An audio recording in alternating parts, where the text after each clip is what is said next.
And welcome back, fellow football fanatics. This is College Football with Sam coming to you to react to Week 3 of the 2025 college football season. We are already, keep this in mind, we are already 25% of the way through the regular season, and it's another great year of covering the sport with you, and it makes me a little bit emotional that we're already a quarter of the way through the regular season, but it is what it is. I want to talk to you about the biggest games of the week and also some smaller games that really caught my attention for a variety of reasons. So, whether you're live with us right now, or you're listening on Spotify or on YouTube after we've gone live, like the video, like the stream, subscribe to the channel, hit the notification bell. That way you can get notified when we go live Sunday, Monday, and Wednesday, and any additional time at 6 p.m.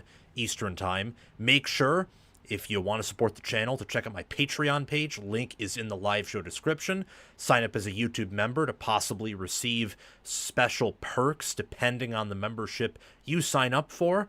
Yeah, do all those things. Most of them are free. Also, what's free is joining the Discord server. You can contact me and message me and interact with me through there. Links in the description, video, live show description. And let's get right to it. I really want to discuss many different big games today, but I think what I have to do is get the obvious out of the way with some coaching changes. Now, we don't have many Virginia Tech fans on here. We don't have many UCLA fans. I imagine there aren't many UCLA fans in general that are very active, at least on YouTube, or maybe I'm wrong there. I don't want to make any assumptions. And I know that while Virginia Tech does have a decently big fan base, it's not one of the biggest. Makes it worth covering regardless of that, but I just didn't have the time to really get involved with any potential coaching candidates for any of those jobs tonight. Won't really have the time this week. I do want to talk about those job openings and also the Florida job in greater detail, but I'm going to be doing that at the latest tomorrow on tomorrow's, week 4 preview and prediction stream. That's what I'm going to be doing. So, just wanted to mention really quickly, Deshaun Foster was fired from UCLA. Brent Pry was fired from Virginia Tech. Both started out 0-3. Both played very uninspiring football, especially UCLA. I don't really know what to tell you guys other than the fact that, yikes, it was bad.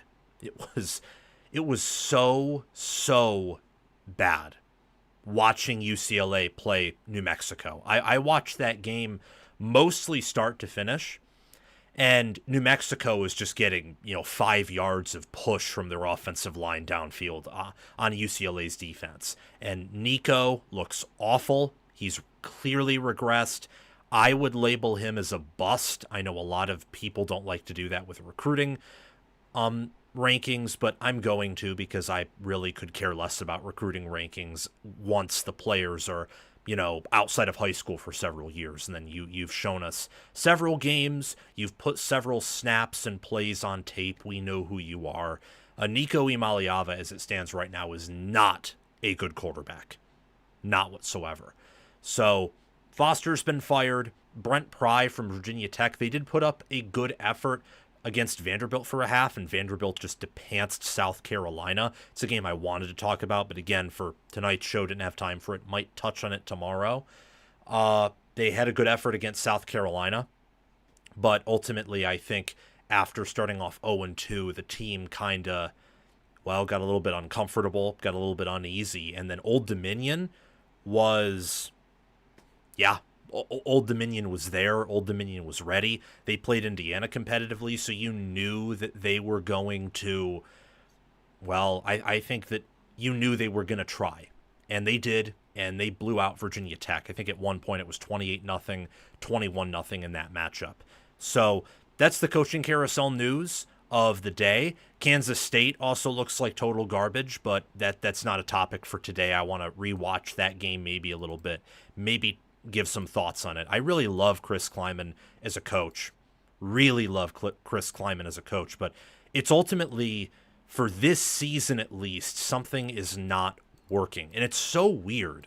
And it's weird because Avery Johnson from my estimation at the very least, is a better quarterback than he was last year, but everything around him seems to be worse.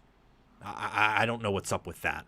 But before we get to these previews here, enough of my chatting on hot seat and coaching changes. That's not why we're here. Just wanted to get those out of the way.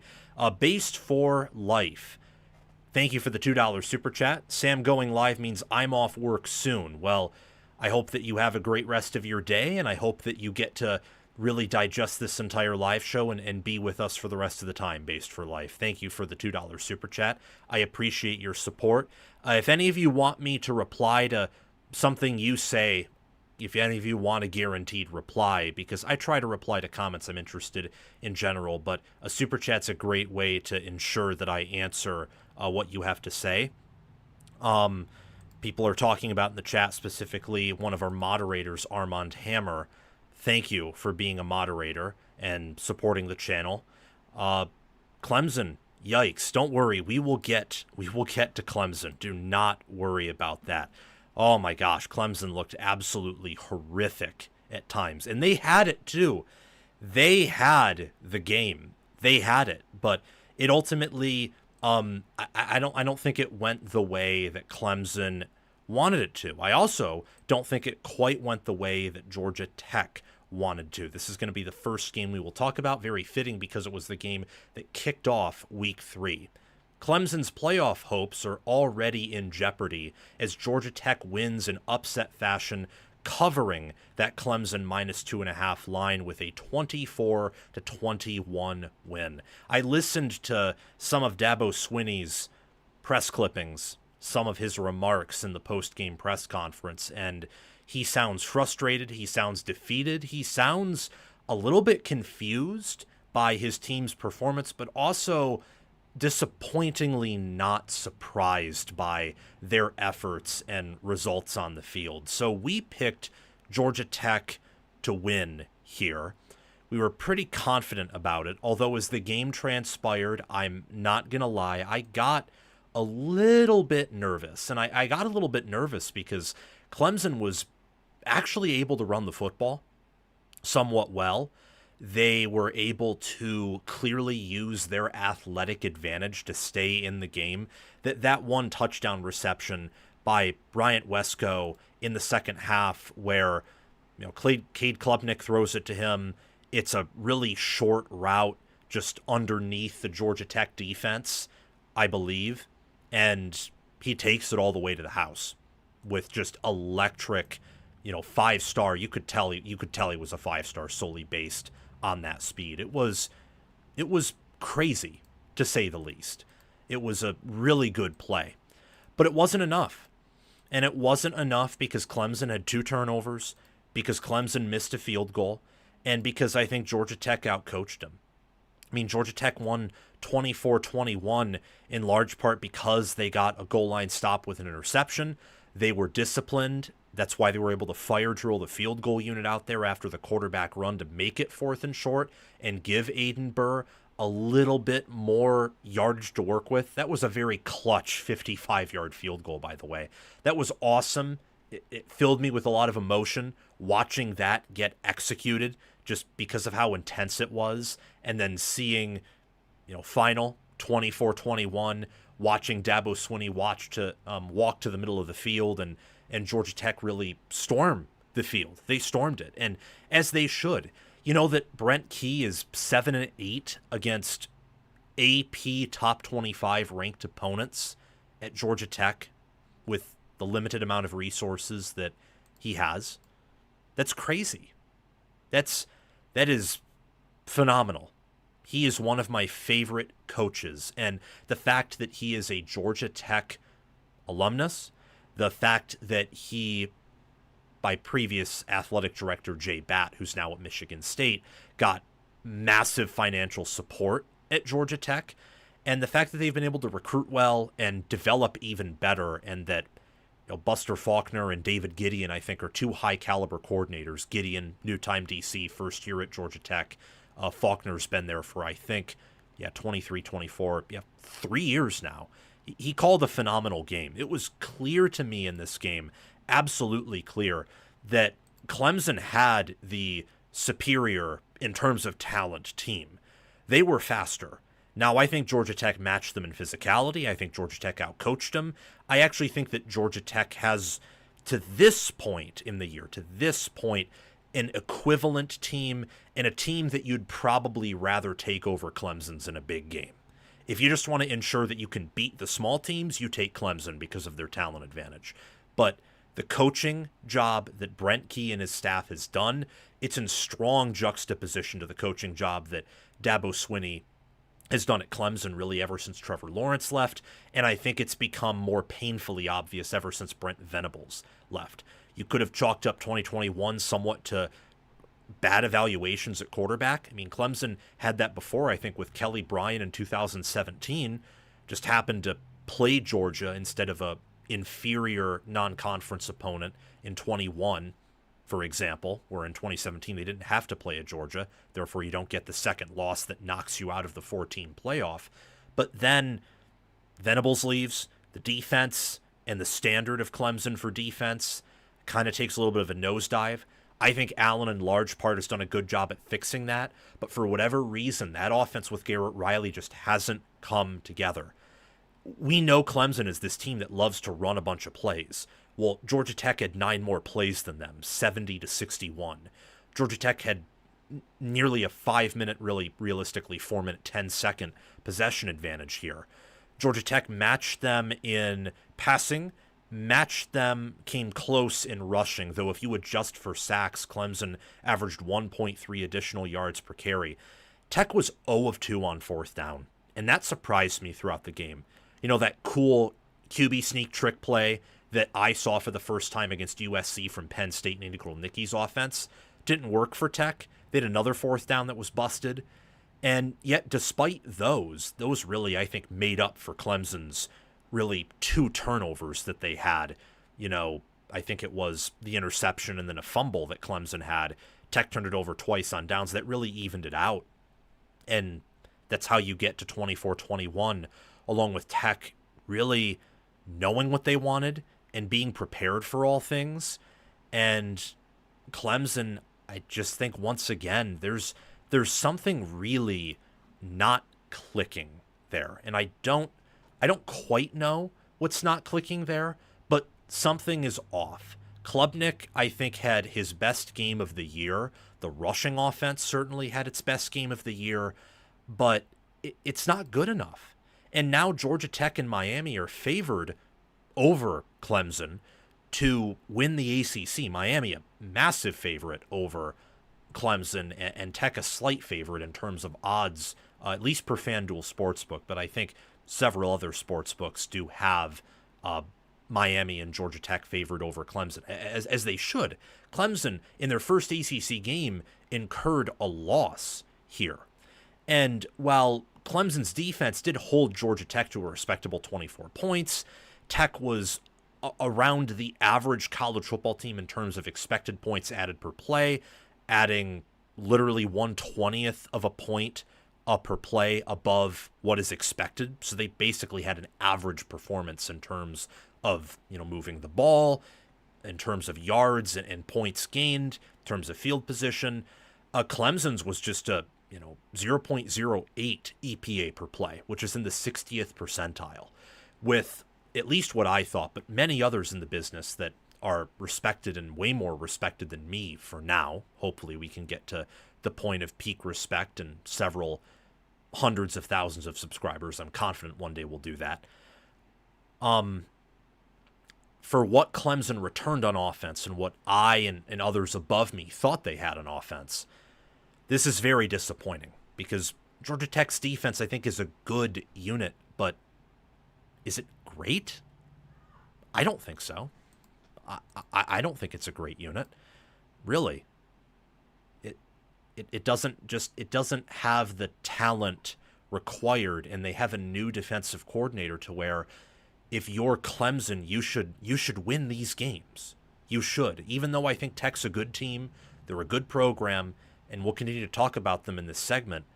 If you're Clemson, you got to expect to win this. So can you clean up the mess? Because Duke, SMU, Louisville, South Carolina, I mean, they have their issues, but so do you. I mean, Troy played you within 2 touchdowns. LSU kicked your you-know-what in your own house. You lost to a Georgia Tech team that has a quarterback who can't stay consistently healthy and is probably not all that much better than last year in terms of power ratings. I think they're better for sure, but all that much better, I don't quite know. And look, in your past 2 seasons, this one and 2024, you as Clemson are, this is a stat from the Cover 3 podcast, shout out Tom Fornelli, 8-6. 8-6 versus Power 4 teams. I mean, what are we doing? It's Clemson. This team was a dynasty in the 2010s that was above Ohio State and above Georgia always, and only behind Alabama, and really they were trading punches with Alabama. In the late 2010s, if you don't recall, there were many analysts saying that Clemson overtook Alabama as the number 1 program. Some, I think, even dared to say that Dabo Swinney was the best head coach in football and better than Saban at that point. Like after that 2018 game where Venables and Swinney just totally annihilated Nick Saban and what many thought at the time would be one of the better teams in the history of the sport. In 2018 Alabama, when they were 14-0 and 7.5-point favorites in that national championship game. Look how far they've fallen. And as for Georgia Tech, I think the main question is, can they win out here? We already talked about how Key is 7-8 versus top 25 teams at Tech. This is dating back to his interim coaching period in 2022. Contrast that to Clemson's record against the Power 4 teams since 2024. And remember that against Power 4 competition in 2023, Garrett Riley's first year as offensive coordinator, remember that against Power 4 competition, I think they went 6-4 or 7-4 against Power 4 teams that year. So Clemson's just barely treading above like 500, 600 against Power 4 teams, and Key's treading just below 500 against the top 25, or at least who was top 25 at the time that he played him, despite Key having far inferior talent. I ultimately think that quarterback is the difference, not just in this game, but for these teams. King led Georgia Tech in rushing, and he made a lot of good throws, and he took several big hits, too. He's tough, he's gritty, his team plays hard for him. I don't think Cade Klubnik is quite the same gritty player that Haynes King is. I think King right now is the better quarterback even than Cade Klubnik. I think both defenses are good, but I think the last thing that we have to talk about here is Clemson's offense. I don't know what's going on there, but it's really not good. 10 points against LSU, 21 against Georgia Tech, and then 27 against Troy. You've only scored 58 points through 3 games. You know what that means, right? You were averaging less than 20 points per game through 3 games with an offense that I and many others thought would be a top 5 unit, and that especially with the schedule provided to you could be number 1 in multiple statistical categories.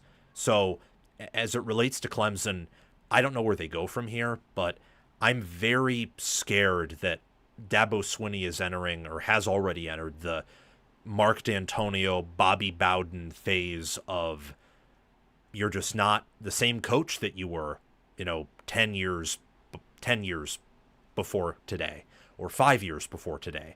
You're different, and you do not have the same capabilities that you used to. You are no longer one of the elite coaches of the sport. Right now, Dabo Swinney is not a top 10 head coach. He's certainly not top 5. He's not top 10. He's not top 15. I don't even think he's top 20. With the talent you have and how you recruit, if you are a top 20 head coach in the here and now, you are either 3-0 or 2-1 with these opening 3 games. And with everyone you brought back, if you're a top 5 head coach, you blow LSU out. Troy, you have your third stringers playing in the third and fourth quarter. Georgia Tech is nothing to you. So, as for Dabo Swinney and Clemson, they have a lot of soul searching to do. That's for sure. I'm so confident that while they can still be an ACC contender this year, they are in no way, shape, or form going to win the national championship. Billy Napier's got to be fired. There's no other way to put it. Moving on to LSU beating Florida 20-10, despite Florida dominating the box score in numerous categories, having vastly more plays, controlling the clock relative to LSU.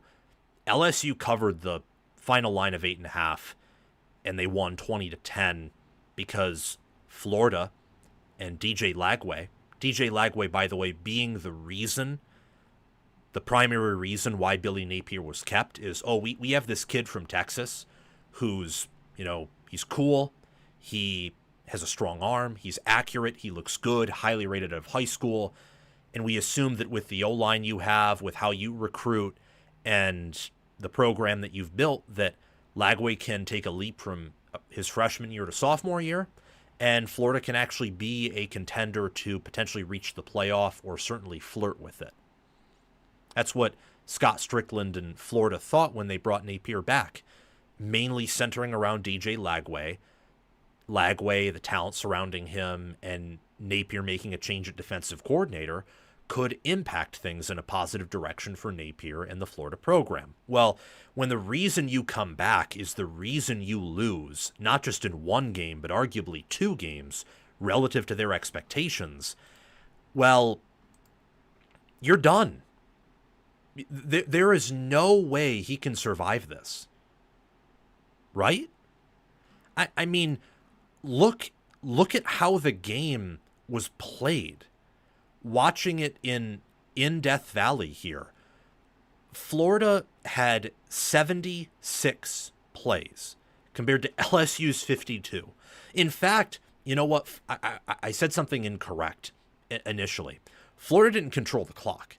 It felt like it because it felt like to me they were always on the field. But that's because they were always the ones making the mistakes or they were running that much more plays. LSU silently controlled the clock, silently, with 32 minutes and 5 seconds of possession. And they did it because I guess they were more in control throughout the matchup. And also, I plainly think that Florida threw the ball way too many times. I mean, Lagway was throwing it all across the field when Florida was able to control the game on the ground. Really. And it was shocking to me that Florida, look. Oh crap, that's wrong. Gosh, I swore that I scanned the I swore that I scanned my show for errors, but I guess I did not. That's rather disappointing, but I'll quickly edit this in, and that way we can get back to this. But holy cow, I mean, again, Florida owned the TOP, straight up owned it, and the plays, and it didn't matter. And they still lost by double digits, and I think that's the real damning thing here. That's the real damning part of this game is, again, the reason why you were brought back, if you were Billy Napier, cost you the game. A rivalry game, nonetheless, is what you were cost. And that is absolutely unbelievable. That is unfathomable that DJ Lagway looked like John O'Corn on live TV. He looked horrible. In what universe is 5 interceptions, a touchdown, and several near picks a good game? Or an acceptable game? How can you mentally recover from that? How can you? How can you? You see, I'm revving myself up for a rant here. You win the plays. You arguably control large parts of the game. And it just isn't enough.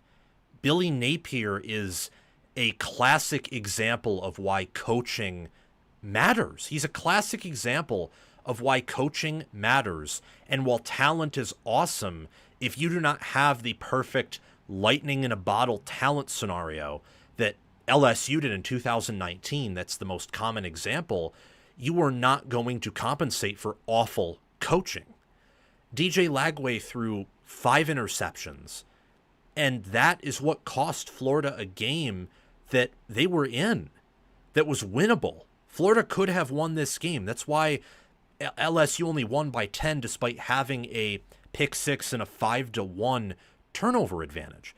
20-10 was the final score, and LSU covered a line at 5.5. The line got as low as 5.5 in this game. That's what it closed at. They were betting. The sports books set the line like the sharps and everyone betting on Florida knew what the final score was. And to a certain degree, look, they did.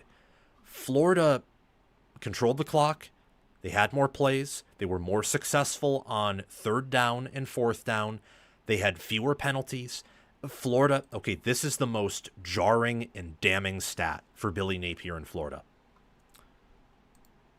Florida had 23 first downs to LSU's 10. And they scored half the amount of points that LSU did. It's unbelievable. It's unbelievable. How can you mess up that badly? It's coaching. That's what it is. It's coaching right there. Sack adjusted rushing yards. Florida's averaging 4 yards per carry. LSU averaged 3.8 despite the long run that put the game away. And yet you're Billy Napier and you have Lagway throw it 50 times. 49 to be exact. Lagway had 1 touchdown, 5 interceptions. He had 19 rushing yards. LSU got 3 sacks on him because Florida's offensive line isn't coached well, and they're an overrated unit. This entire team was a preseason paper tiger that the real tiger in LSU, and they have their own issues, but they won this game. They're 3-0. I'm not going to be overly critical of them. They just burned Florida's program down. There's no way Billy Napier can recover from this. And the reason why there's no way he can recover from this is you have, again, a 100% power rushing success rate.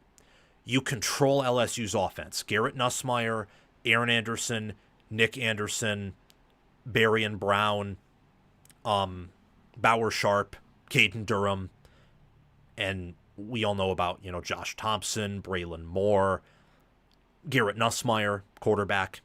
You control them. You have Florida's best defensive players out of the game. Whit Weeks is out of the game.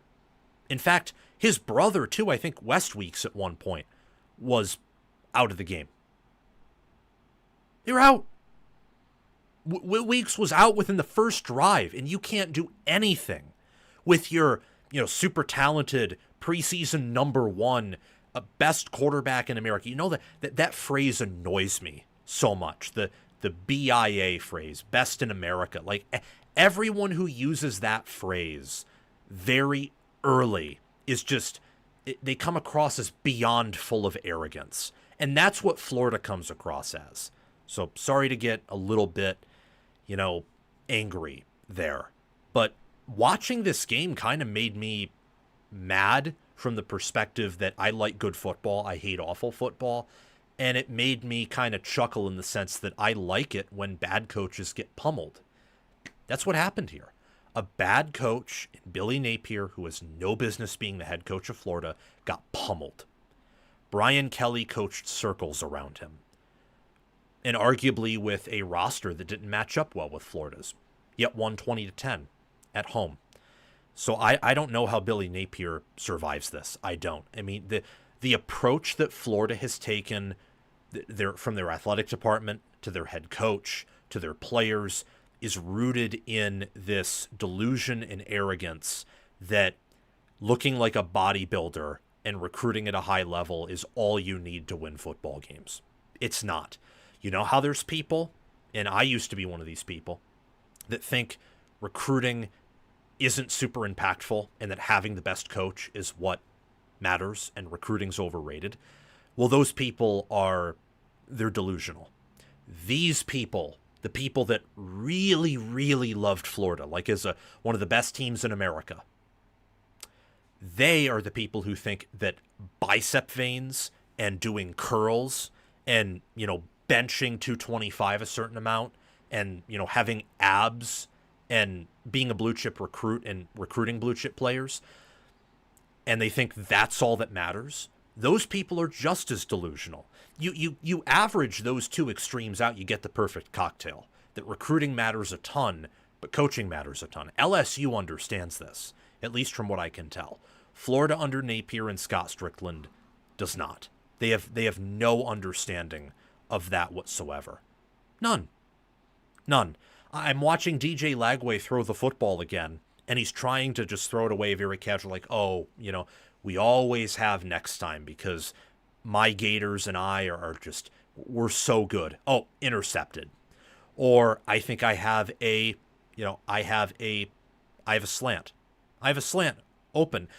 Second thought, picked off, pick six.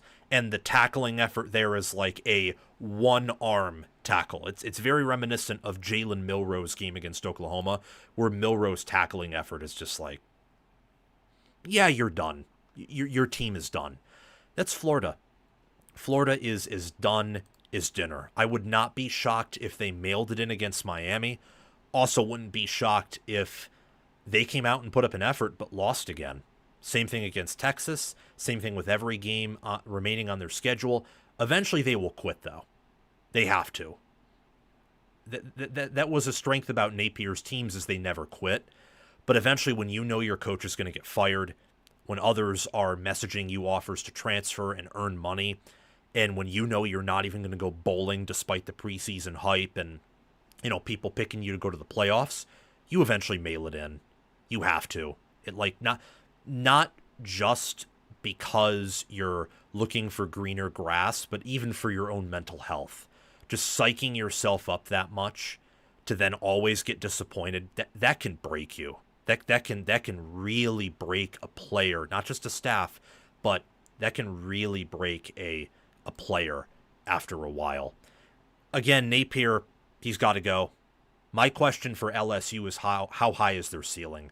It seems like their offense is worse than it was last year through 3 games, and their defense is much better, and overall, they're probably a slightly better team than they were last year, but they may have just stayed the same, and the whole of college football is weaker than it was last year. I think that's also a possibility. I don't know. Clemson's 1-2, Louisiana Tech's just not good, and Florida's a massive disappointment. So I don't know how good LSU is. I know that they're not the third best team in America. I know they're not a top 5 team. But are they top 10? Maybe. Top 15, top 20 is probably more realistically where they are in my estimation. But because of their schedule, the talent they have, the defense they have, and the fact, look, they're full of transfers. The defense looks like it was purely recruited out of high school. That's how together they are. That's how well Blake Baker has constructed, built, and educated that unit, taught them, coached them. I think the offense has a chance to get better as the year goes on. I think that offensive line, the more it plays together, the better it will get, especially since I think they have some quality depth there. Same at receiver, and I think Nussmeier's fixed some of his turnover issues, so I wouldn't be shocked if LSU looks better and really clicks and hits its stride in October or November. Everyone on their schedule probably can beat them from here on out, outside of southeastern Louisiana, but they can also beat everyone on their schedule. And it's more likely they'll beat everyone on their schedule and go 12-0 than totally implode and go 5-7, in my estimation. So LSU, your outlook is, you survive and advance, and you have to keep finding ways to do that because the expectation for Brian Kelly's job to stay safe, unlike Napier's, which is out the window at this point, inevitably, is to continue to win games. We've already talked about Napier. I don't want to beat a dead horse here. I do think that for Florida people who are skeptical of parting with Lagway in the current recruiting class. I think that you have to look at that LSU game and the USF game and ask yourself if Lagway can be properly developed by the current staff, because I don't think he can. I don't think any of these players can. So, with that being said, I think you pull the trigger and you have the next head coach not quite announced yet, but you have him recruiting in the background, and you try to get your donors to pay the good players that you have to stay. And I think that's very workable. Florida has money. They're a good program. I mean, they deserve better than what they have. That's part of the reason I'm so passionate about Napier and, bad coaches getting fired, is often they put a damper on good programs. And Florida's a good program. I think that for LSU to close off here, Florida obviously is a good defense. I think we knew that after watching this game and before that against USF and even from preseason research. LSU, I think, has some issues offensively, but those could be resolved. And Blake Baker, talk about someone I was a little bit incorrect on. I thought that the defense would improve, but not to this degree. Now, part of that might be Florida and Clemson have much worse offenses than I expect, but even outside of that, I've been really impressed with Baker's unit at LSU. Moving forward, LSU's competing for the playoffs, and Florida's likely going to go 3-9, 4-8, maybe 5-7, or even 6-6 if they're lucky. But I see no way for Napier to survive this season. All right, moving on to talk about what I think is the game of the week, potentially the game of the year. I wish I was at this game, but alas, I was not. I was totally starstruck. I was shell-shocked when Tennessee made Georgia look like Alabama in 2022. Didn't it feel very similar? I even think at one point Tennessee held the 21-7 lead over Alabama that year.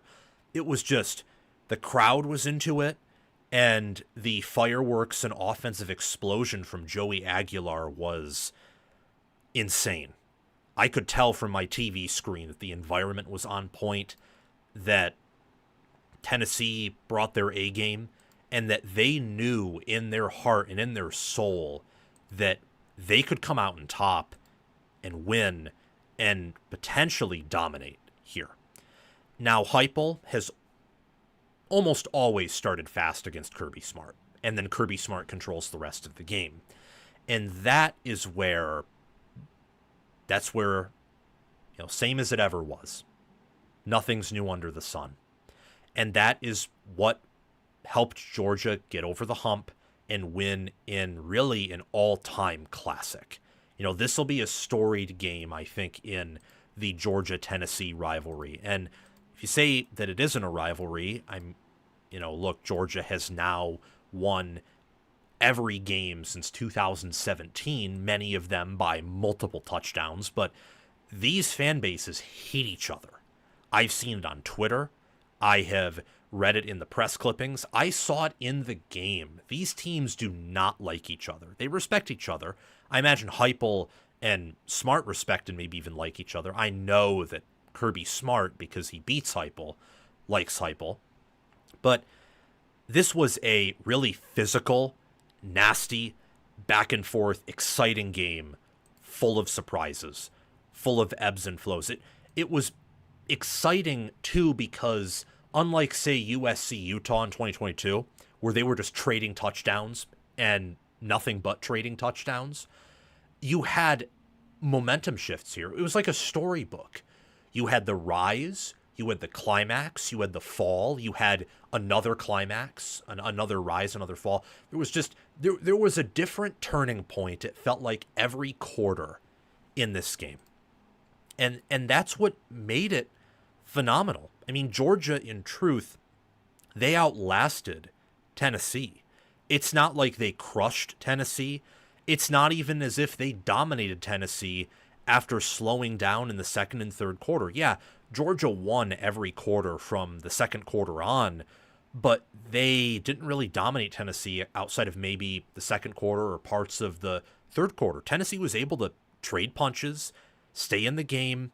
It was as if Tennessee was a fighter that got out quickly in the boxing ring and really beat up Georgia. But then Georgia was able to, pin down their arm and really give it to them. And then Tennessee was able to get up, trade a few punches, and really prevent Georgia, maybe a wrestling analogy is better. They really prevented Georgia from pinning them down right until that final long run in overtime after the Tennessee field goal. I was someone who thought that Georgia, by the way, was going to convincingly win and show that, hey, this whole Tennessee charade is that. It's kind of false. They're a little bit of a paper tiger here. I was wrong. And I'm kind of happy to be proven wrong, because with how Florida looks and with some of Alabama's vulnerabilities, Oklahoma and Arkansas certainly look tougher, but Tennessee gets them both at home. You're once again looking at a Tennessee team that I think can compete for and should make the college football playoff. So Georgia, in this matchup, this was quite the game for the reason that Georgia had, they had, 87 plays to Tennessee's 70. 87 plays to Tennessee's 70. It's just crazy. 87 to 70. And they controlled the clock, and they controlled and actually won in terms of scoring every quarter outside of the first. And yet this game went to overtime. And yet it went to overtime. It was a beautiful, beautiful matchup, and one that I really appreciated watching.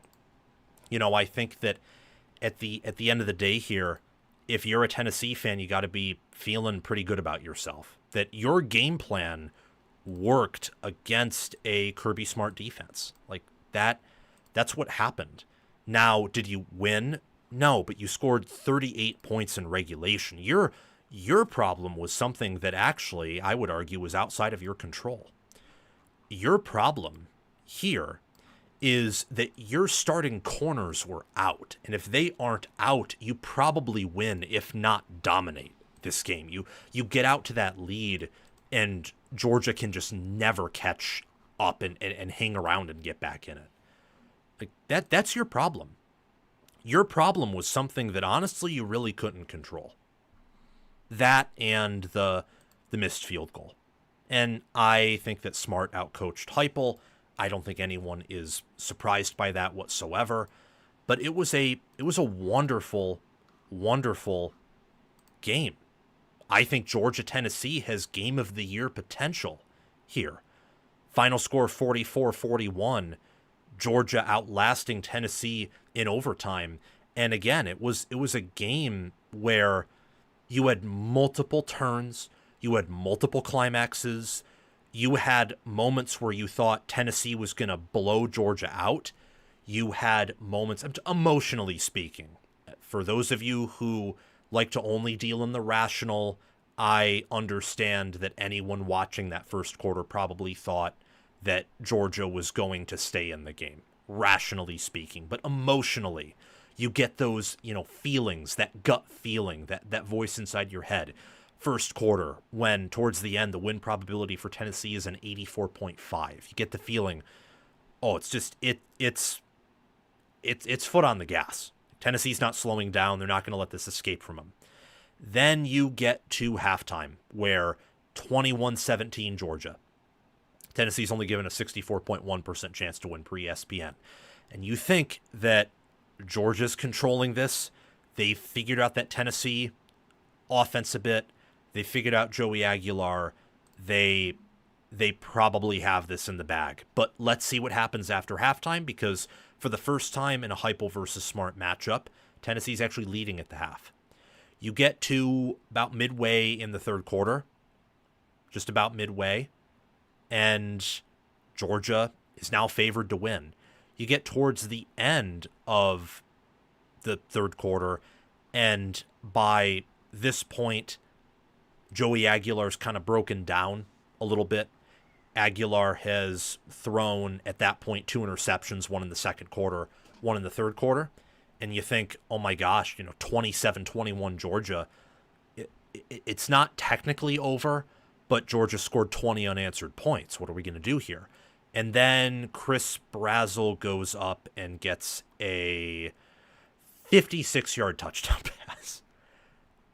I mean, Georgia, I think, has some issues at secondary. Yes, this is probably one of their weaker secondaries under Smart, but you got to give Aguilar credit for having guts and gumption, and Brazzell for making awesome possession catches multiple times, showcasing that while some of those may have been flukish, to a player like Brazzell, those are probably expected. You should expect him to have more games where he makes those wonderful catches.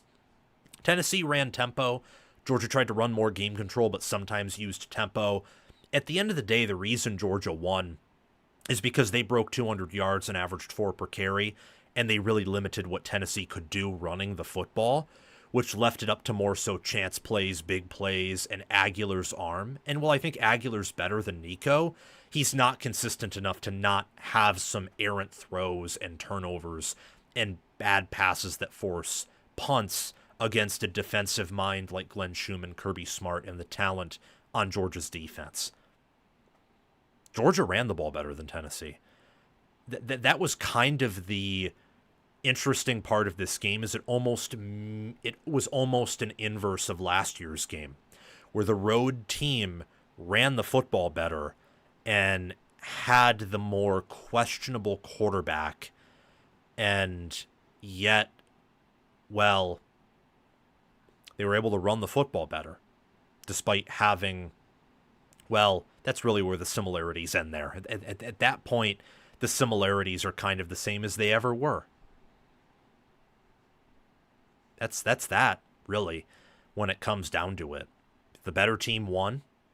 The better coach won. I think that if you are Tennessee, though, you got to feel pretty good about your situation. This is the closest Heupel's ever gotten. And I know that moral victories are kind of a pain and might be a little bit of a cliche. I know that. If you are Tennessee, you should be furious that you couldn't hold on to that 14-point lead. It's the biggest lead Heupel's ever had over Smart. Smart and their defensive minds kind of looked a little bit lost after that third touchdown, sort of in the sense of, I think we can stop them, but I no longer know what the outcome of the game is going to be. I'm not nearly as confident as I was. And yet, they were able to stay in the game, muster control, and they won. And you know what the moment of the game was that told me that Georgia was better coached than Tennessee? Those final timeouts before what would have been Tennessee's game-winning field goal. Smart didn't have to take those. You aren't going to save that much time. But he took those timeouts. He was coaching his defense. And he took them in such a way that it built up more pressure for that kicker, who the sideline announcers accurately told us was pretty nervous. And those timeouts, I think, also, what it did is it forced Tennessee to run more plays, and that forced a false start, which forced the kicker back 5 yards, and he shanks it. And then it goes to overtime, and we know how it goes. Georgia's rushing attack comes alive. They score a game-winning touchdown after a few plays, and Tennessee before that kicked a field goal. I think Smart's the best head coach in football. I think yesterday's game showed that. You lose control defensively. Your side of the ball loses control. Gunnar Stockton's a little bit nervous, leaving the pocket when he doesn't have to. By the way, though, 300 passing yards for 9.8 yards per attempt and 2 touchdowns. I know Tennessee's corners were out. Still a really good game for him that hopefully should boost his confidence. My main takeaway from Georgia is that Smart's the best coach, and he finds ways to win no matter his situation. My biggest takeaway for Tennessee is that they're really there. They are. They're right there. I mean, in third down efficiency, they weren't much worse than Georgia. In terms of line of scrimmage, they sacked Stockton 3 times. They forced a fumble. Neither team really ran the ball extremely well. Georgia won there a little bit over Tennessee, but I think that's somewhat expected given Tennessee lost more on the O-line than Georgia did, and they don't have a very mobile QB. Meanwhile, Stockton's a true dual-threat quarterback. And they traded punches through the air. Tennessee had the more up-and-down performance, more big plays through the air, but also the 2 interceptions. it was ultimately a really good game where if Tennessee has their 2 starting corners, they win. Straight up.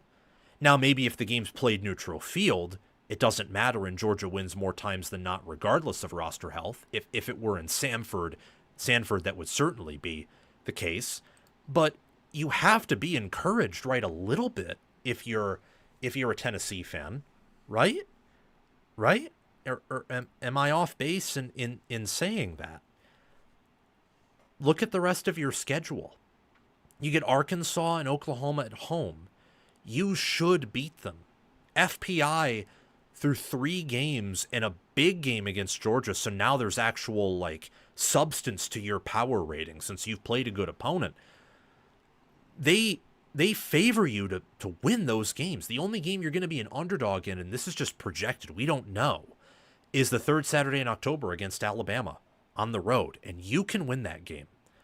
Tennessee has a better rushing offense than Alabama. I think Tennessee, to this point, probably has a better staff than Alabama after watching what they did against Georgia. We'll see, though. I still think Kalen DeBoer is a better coach than Heupel, and hopefully that doesn't offend too many people. But Heupel has built a program that certainly has fewer ups and downs than what DeBoer has had at Alabama thus far. And I think when healthy, that Tennessee defense is going to look better than it did against Georgia this past Saturday. I mean, they are right there. And if you're Tennessee, you went up against a great quarterback in Stockton. Stockton was underrated from day one in the preseason. He showed you Saturday why he's a good, and maybe even a greater near elite quarterback, collegiately. NFL, he probably doesn't have much of a future there, but I think he is to them what Stetson Bennett was. I think there's a real thing there, like some real substance to that analogy. You went up against a good defense and you shredded them. They weren't hurt like your defense was, and you still cooked them. And Georgia's offense, they had a 46% success rate. I think Bobo called a wonderful game.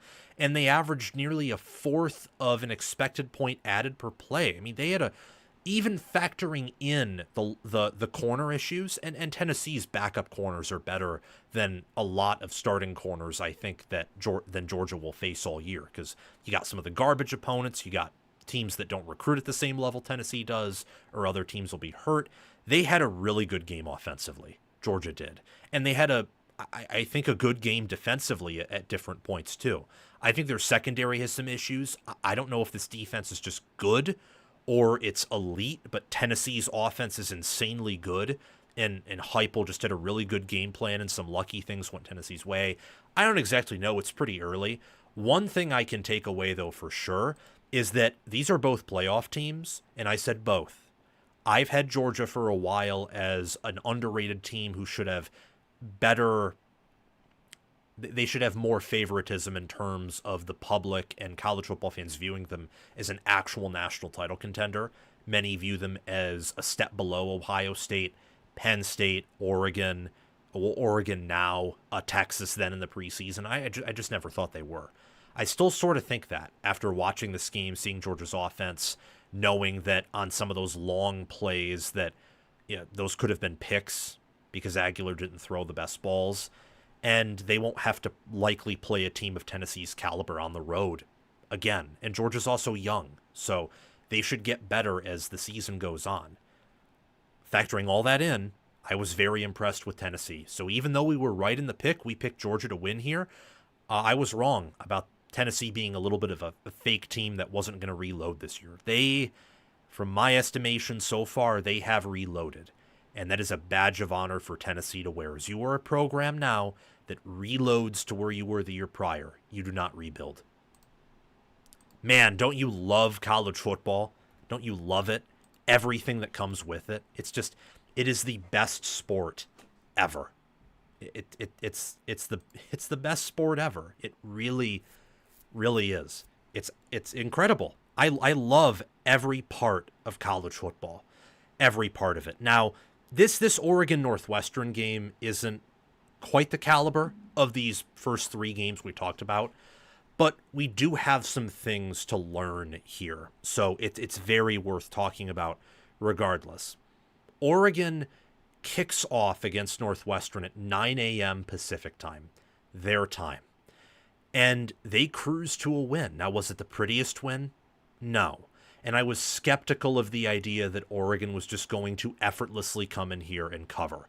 Playing at Northwestern, especially while their field is under construction and they're playing on Lake Michigan, you get some interesting weather conditions. It's a sleepy place to play. And for Oregon to get up at 9 a.m. and play after traveling across several time zones and states was a lot to ask. I picked Oregon to cover regardless because I thought Northwestern was that bad. And indeed, they were. But much like last season where Oregon was up 31-0 on Michigan State and dominated them, Northwestern got the backdoor cover. I think that's one of the most cursed terms in college football. The backdoor cover. That's what Northwestern got. They had 2 rushing touchdowns, a really long rushing touchdown that really sealed it. Northwestern covered the 27.5-point line, but really Oregon, at one point they led 34-0. They were clearly the better team from start to finish. This team has the argument to be the best team in America for sure.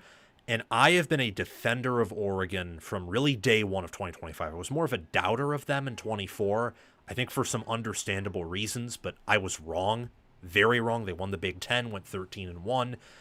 I said to people in the preseason, look, I don't think Oregon's the best team in the country. I don't. I think they're a top 5, top 6 team, but many had them, some had them outside the top 10, some had them, 8, 9, 10. And I said preseason, look, if you are a dedicated football fan and you think Lanning is an elite coach or at least a great coach, with how they've recruited, with the staff they have, with the strength and conditioning they have, and with how Lanning has, look, every single year, his team has improved win-loss-wise because of his coaching. Because of his coaching. Every single year, they have not improved in terms of how good of a team they are in power ratings. I'm convinced to this day 2023 Oregon beats 2024 Oregon pretty handily. I think that team had a much better offense, and I think they had better parts of their defense. I'm utterly convinced that team, handily beats roster to roster 2024 Oregon. But 2024 Oregon might beat them because I think 2024 Lanning was a better coach than 2023 Lanning. And I think that with what they did in the preseason, transfer portal moves, the fact they brought in the highest quality class with several true freshmen potential impact players, mainly Brycen Moore, but some others as well, like Naeem Offord. And they also had a really good class the year prior of some guys that were going to start. I thought to myself, they're giving really talented players, first team reps. Dante Moore with Will Stein is a great combo. And I just trusted the recruiting and coaching. And look where we are. Now Oregon's first in FPI. Oregon is tied with Penn State, close to Ohio State, ahead of Georgia and Texas in national title odds. And they beat Northwestern in a similar fashion that Penn State's been beating their opponents. Like, you walk in, you're a bit sleepy, and you come away with a really good win where you win by 3 touchdowns. You win by 3 scores. Now, that doesn't mean there aren't any concerning factors here. In the same way that I think Aller being this off, even though I think the playbook is very limited for Penn State, I think they're hiding things for this Oregon game. But irrespective of that, Aller has looked very shaky. That's concerning. Penn State has had moments where it feels like their defensive backs don't know how to put the lid on offenses if offenses get past Penn State's defensive front. With Oregon, I do have some things that I took issue with preseason-wise and throughout their first few games. And it came up against Northwestern. It would be shocking to the average fan that Northwestern had the more successful ground game than Oregon. And yet they did. And that's really me not just taking the final box score, because that was inflated in favor of Northwestern. Northwestern did not lose this game by 20. They lost it by 30, 31, 34. However, just a quick aside, however, Northwestern was able to run for 178 yards and 2 touchdowns. That's not adjusting for sacks. You adjust for sacks in this game, they ran for 190 yards for 5.4 yards per carry. And they had a rushing success rate. Listen to this. They had a rushing success rate. Let me find it here. Now I'm driving myself absolutely mad. They had a rushing success rate of, I think, it was a pretty high percentage here. And while I'm finding it, I'll just tell you, they were in the 76th percentile in expected points added per rush. Northwestern was. They had a higher EPA per rush than Oregon did. Just straight up higher. Now, their passing attack was awful. They averaged minus a half expected point added per drop back. I mean, Preston Stone was terrible. 7 QBR, one of the worst interceptions I've ever seen. Had a botched, he was patting the ball and he patted it out of his hand. Crazy. I mean, it was bad. He was bad. I would actually go as far to say that Northwestern has not upgraded their quarterback situation at all. I would go as far to say that. Northwestern also had a 47% success rate, and a lot of that, as you could probably deduce, had to do with running the ball. A lot of it had to. Northwestern had, so I found it. They had a rushing success rate of 51%. Passing success rate of 42%. But basically, either Northwestern had a successful pass attempt. So if they caught the ball, it was a good pass. If it was an incompletion, obviously it's a failed play, but then they had some really bad turnovers, had the near fumble that Stone recovered that really wrecked a drive. I think that Oregon has some issues defending the run, because I don't think Northwestern's offensive line or offense in general is this awesome unit. Northwestern's O-line is probably underrated by national analysts, but Oregon's defense is healthy, and Northwestern was able to push them around, not just in terms of they have a really good running back who could get to the perimeter, surprised him a bit, and picked up some yards for a successful play. No, Northwestern's O-line was moving their defensive line. They were. So that's something to keep in mind, but at the end of the day, Oregon had an 80% power run success rate, and they didn't give up any sacks. So Oregon's offensive line also moved a solid Northwestern defensive front.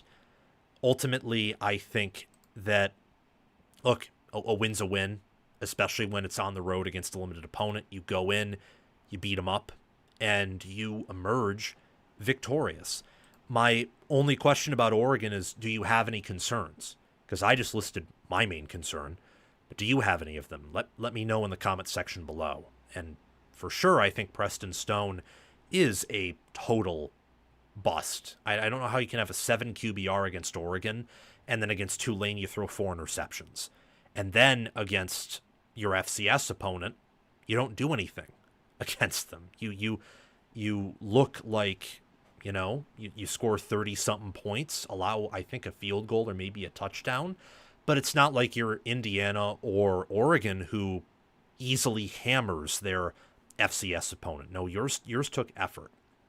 I think that Oregon is a wagon who can contend for that best team in the country. Dante Moore, look, he's making off-platform throws to the sidelines where it's put only where his receiver can get it. He's processing the field, the defense. He's going through all of his potential options, his routes. He's reading the defense. He understands his offense.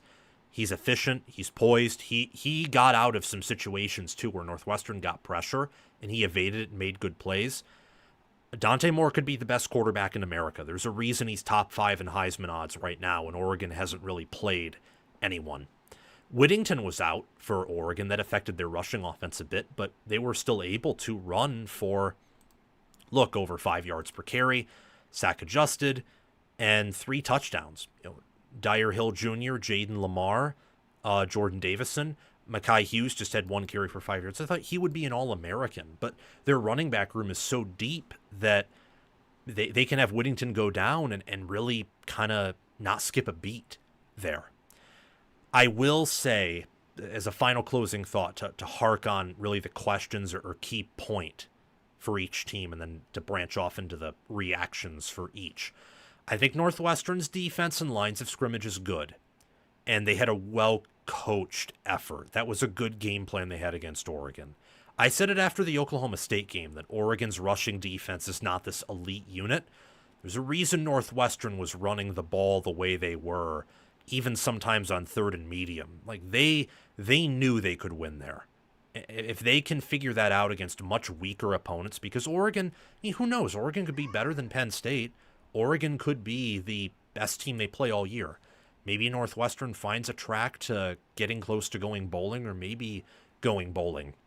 As for Oregon, I do think that run defense, and even to a certain degree the run offense, because Northwestern was able to, they were able to create 4 tackles for loss despite not getting any sacks. And remember, in the same way that Northwestern had a long run of 79 yards, Oregon had a long of 76.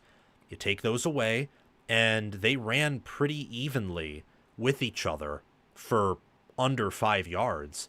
And for Northwestern, you'd expect that. You'd like it to be less given Oregon got sacks, but it is what it is. Oregon comes out with a win.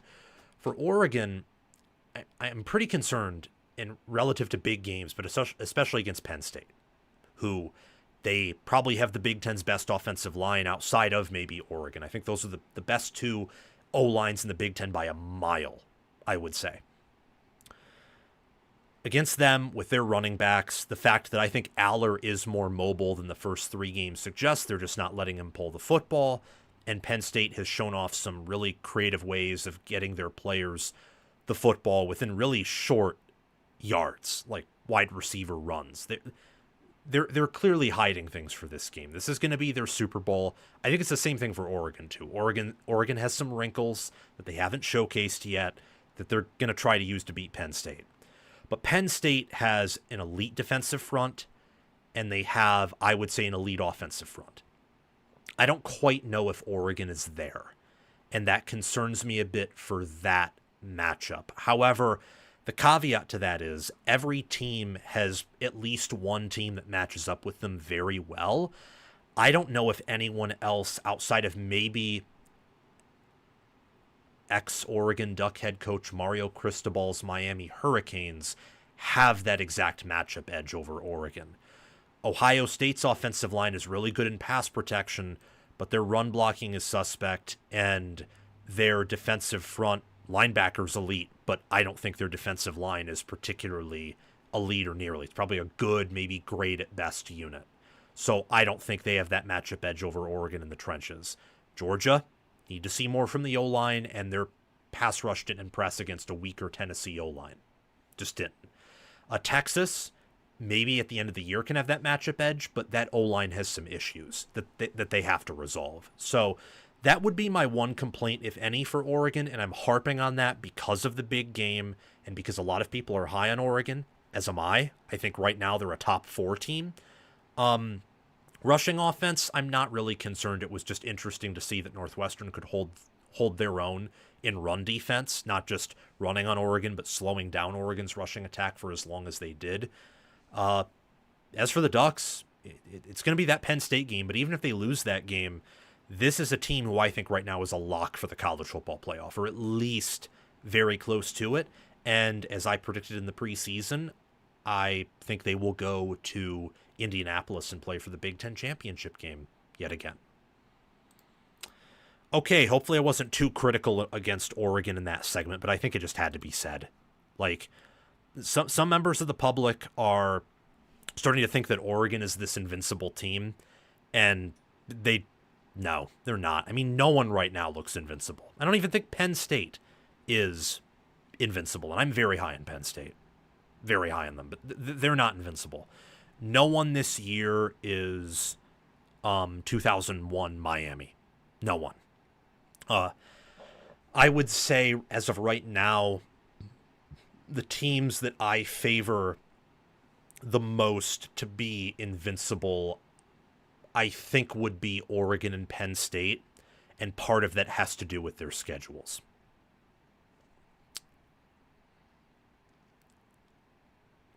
Those are the teams that I think would be the most likely contenders to field and not unbeatable in the sense that, no one ever played them competitively, but if there were two teams that right now I would say could go 16-0, and I can believe it, it would be Oregon and Penn State. Ohio State and Georgia, I know there'd be contention there, but the way Georgia played Tennessee has me thinking they'll drop a game, and the way Ohio State played Texas and how Texas has looked, combined with the fact they have to play Michigan on the road, they got to play Penn State, and if they make it to Indy, they'll have to play a team in Oregon or Penn State who matches up better with them this year than last year. And I think Ohio State's losing a game, just to put it that way. Part of it's because I think they have a tougher road to go undefeated with how they want to play than Penn State and Oregon do. But that's just me. That's just my opinion. Someone said that Penn State and Oregon have to play Indiana, though. Oh, we'll talk about that. And Indiana, based on how they've looked through 3 games, if they can replicate some of that success against Iowa, Illinois, and blow those teams out, with how they've been running the ball, they could give Oregon issues. And with Cignetti's coaching and the fact that they play Penn State, I think, after that Ohio State game, and the fact that Indiana's defense looks really good, maybe they can give Penn State issues too. I mean, I've said it's so hilarious. So I've been higher on Penn State, Oregon, and Indiana more than the average person. I've probably been higher on Georgia too than the average person. I've been about even with Ohio State. I've been higher on Ohio State in the preseason than non-Big Ten people, probably average with Big Ten people, and certainly lower on them than Ohio State fans. But I'm probably lower on every team than their own fans are, minus at this point maybe Georgia and Penn State. So it's just something to think about there. But yeah, Indiana will be a test, and Ohio State doesn't have to play them. Ohio State from here on out probably has the easier schedule than Penn State. Probably not as easy as Oregon, but I think with the way Penn State wants to play and how I think they're going to play, because we haven't seen it yet, I think Penn State's going to have an easier time controlling opponents, and Ohio State will be a team that if they get out and they start quickly against you, you're just dead. But if they start slow, you'll be able to hang around them for much of the game. I think the Ohio game was a perfect example of that. Penn State, I don't think they've played anyone quite as good as Ohio, but Penn State they don't have any of the receivers Ohio State does. They don't. They don't have the Caleb Downs that Ohio State does. But the way Ohio State played Ohio and the way they played Texas, I think shows that if they cannot connect extremely well with the receivers downfield, whether drops, which actually plagued Ohio State in both Ohio and Texas, or maybe just some quarterback errors, or maybe the rushing offense kind of buckling up in the red zone, then you can find a way to kind of make it competitive with them and closer than they want it to be. But that's just my opinion. Ohio State's clearly a really good team. They beat Texas. We picked them to beat Texas because Day is just that good of a coach, and their roster is just insanely good. I do think there's a really good chance that they could win out. There's a great chance they go 11-1. They're, I think, at this point, a lock to go 10-2. But let's talk about Texas A&M and Notre Dame. Get through some of these bigger games, then we'll spend just a few minutes on some of the smaller games that I want to talk about. How hot is Chris Ash's seat? Texas A&M beats Notre Dame 41-40, and I wanted to start off with that one-liner because there was a Yahoo article, almost said YouTube, but there's probably a YouTube video out there too about Marcus Freeman's buyout, which I read that highlight and I thought, you're insane. He's not on the hot seat. He just took Notre Dame to their first national title game since 2012. Like that guy could go 8-4 or 7-5 this year, and there's no universe where he's getting fired. And even if he did that, he's probably not on the hot seat entering the year. He's just under some pressure. Keep in mind, as much as people like to talk about Notre Dame's soft schedule, and they've had some very easy schedules like last year's, they've kept that rivalry with USC going. Not their fault USC's down. They scheduled Texas A&M last year, and this year they scheduled Miami, A&M. They scheduled Arkansas on the road, and I think Arkansas is better than some, including myself, perceived them to be in the preseason. They kept that rivalry with USC. It's not their fault Purdue isn't what they were under Jeff Brom. Not their fault. And Purdue, I think, is better than they were last year. Credit Notre Dame for scheduling these tough games in their first 2 games. And while they've lost both of them and started out 0-2, they have lost each game by an average of 2 points, with several opportunities to win, especially in this game. They should have lost, here's what I'll say. They should have lost that Miami game by more than they did. Miami should have blown them out.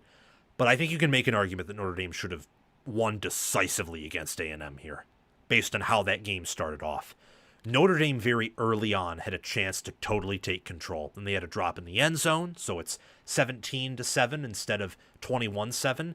And I thought that Notre Dame's pass defense was suspect entering the year and very overrated. The reason I started off with that one-liner with Chris Ash's job security, I kind of got carried away with it, but whatever. The reason I started off with that is Marcel Reed didn't complete 50% of his passes, and yet he cooked that secondary. If you put Carson Beck with A&M in that game, A&M scores 60 points. In no way do they punt, and they certainly never kick field goals. In fact, the block punt doesn't even happen because they score touchdowns in every drive if you put Carson Beck in that offense.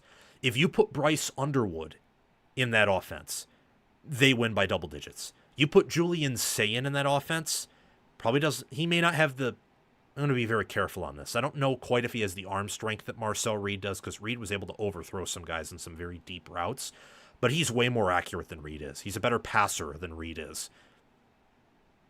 They probably win by double digits too. Definitely with Dante Moore. Definitely with John Mateer, who's better than Reed right now and has that same running aspect. This was a bad game for Notre Dame. It was not the way you wanted to lose if you were going to lose. If you were going to lose, you probably wanted it to be in the area where your identity is the weakest, and I think that's quarterback, where the change from Riley Leonard to CJ Carr is very drastic. Notre Dame, I think some of the issues they've had on offense are not just due to the fact, hey, they've played, I think, the toughest schedule in college football so far. 2 games against certainly 2 top 15, if not 2 top 10 teams, depending on whether you like the rankings or the power ratings, whatever. It's not just because of that. It's also because they don't have the same running element that Denbrock is used to. You know, Denbrock had that with Jaden Daniels at LSU. He had it with Riley Leonard last year at Notre Dame. Carr has some mobility, more than I thought, but he does not have anywhere close to Jaden Daniels or Riley Leonard's speed or legs. Despite that, Notre Dame, they ran the football pretty well. A&M was able to bottle up some runs, but once Notre Dame was able to get to the outside, they were able to out-angle A&M safeties, DBs, and linebackers and make some productive runs. Jeremiah Love also making that one-handed catch. Just amazing. Him and Jadarian Price are future NFL running backs for sure. But that's not why Notre Dame lost. CJ Carr played pretty well. In fact, I came away from that game thinking that he is you'd rather have your future centered around CJ Carr than Marcel Reed, I think. But you'd much rather place your faith in Mike Elko and his defense than Chris Ash and his defense. Again, that's why we opened up the segment with Chris Ash, because that was shockingly bad. I did not think that the total points here would be 81. I didn't think you'd have 81 combined points here. I did not. And maybe defenses are just that much worse than they've been in recent memory, but part of me also thinks that we have a lot more special quarterbacks, especially young quarterbacks, than we've had in recent memory, and that's also causing some of the offensive renaissance that we're seeing this year compared to what I feel like in 2024 and 2023 were a lot of very, you had a lot of very good, great, efficient offenses, but they didn't score a ton, and defenses ultimately dominated that year and a bit last year as well. But this game was dominated by offense. Slowed down in the second half a bit, yes, but at the end of the day, A&M overcame an early deficit and a ton of Notre Dame momentum and that home crowd to take control. They averaged nearly 10 yards per pass attempt and had almost 400 passing yards, 360 passing yards. We've talked about this over and over and over again. I've been on this topic since last year when Notre Dame beat Penn State, and it made me so mad because Penn State should have won that game. Against competent passing attacks, usually all you need is just one good receiver. As long as your quarterback is okay with one good receiver, you will score points on this defense.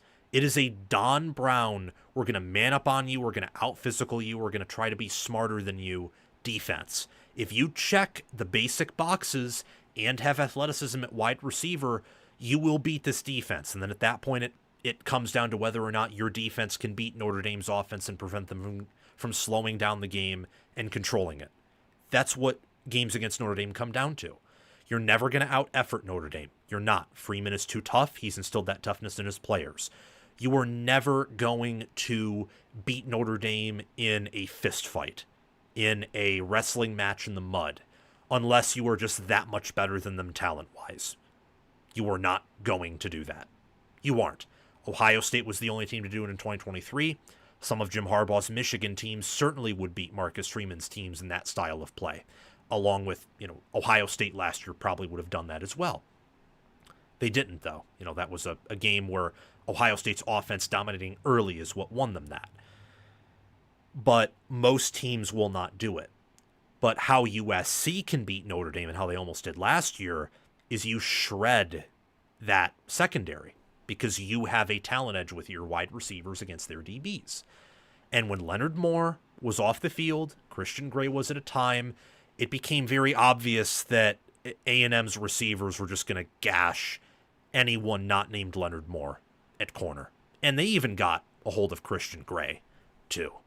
This was a Marcel Reed, Colin Klein game, and then for the Notre Dame part, the painful part was it was a Tyler Buckner game where that missed extra point prevented it from going to overtime. I don't really blame him. I mean, when you score 40 points and block a punt for a touchdown, Urban Meyer released this statistic on Twitter. Teams that block a punt win 90% of the time. Notre Dame was in the 10% that didn't win. Why? Because their defense couldn't stop molasses in December. Their defense couldn't crush a grape in a food fight. Their defense couldn't mold cookie dough in a cookie shape. Their wrist would break when they tried to mold that cookie dough. It was awful.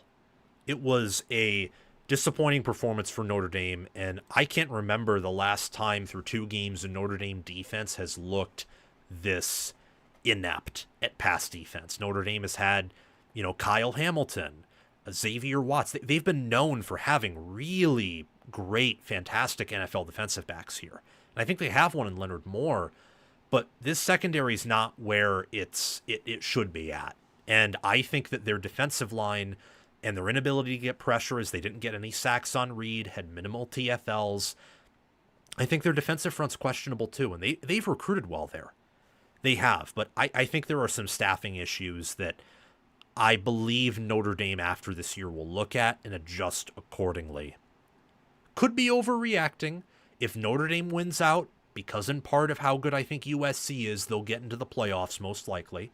But the margin for error is 0, and I think that if it weren't Miami's first game, they probably score a lot more on that Notre Dame defense. And in fact, I think after watching this game and how Miami's performed in some of their other games against weaker opponents, if these teams were to rematch, I think Miami wins by more than 3, even if it's on a neutral field. Could be wrong there. And certainly they win by more than 3 if it's once again played in a sold-out Hard Rock Stadium. So, will Notre Dame make the playoffs is the most important pressing question And we don't even have a question for A&M because they won the game. It's just a statement. Mike Elko's done it. Mike Elko with Texas A&M hadn't beat a quality opponent yet.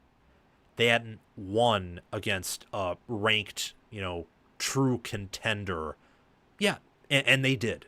Notre Dame, even if they finish 8-4, is a higher quality team than any unit A&M beat last year, including, I would say, LSU. This Notre Dame team's flaws just match up horribly with their schedule. Carson Beck, Jaden Mayava, an A&M team with ridiculous athleticism, Taylon Green. You get the point. There were enough teams with talented receivers, quarterbacks, or just offenses in general to really expose this Notre Dame defense, and enough teams with competent defensive fronts to really force CJ Carr to put the game on his back and not let Notre Dame control the game the way they wanted to. Notre Dame is a really good team. They have some issues. I don't think they're a national title contender unless they get those fixed, but this is a huge win for A&M. This is a program win for A&M.